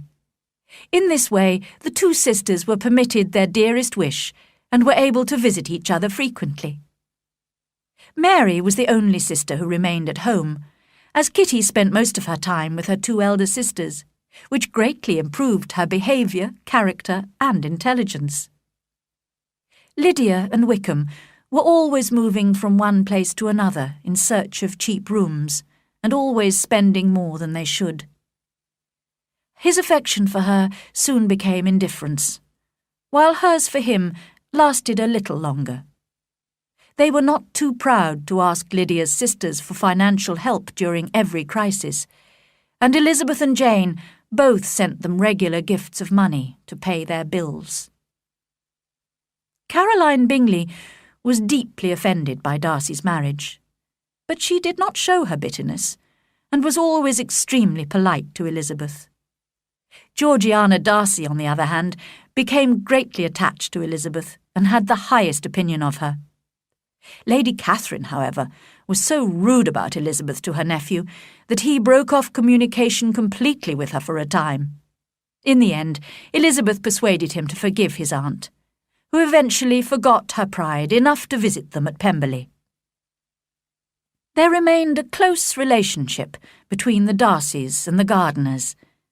Darcy and Elizabeth were both warmly grateful to the two people who, by inviting her to Derbyshire and taking her to visit Pemberley, had brought them together.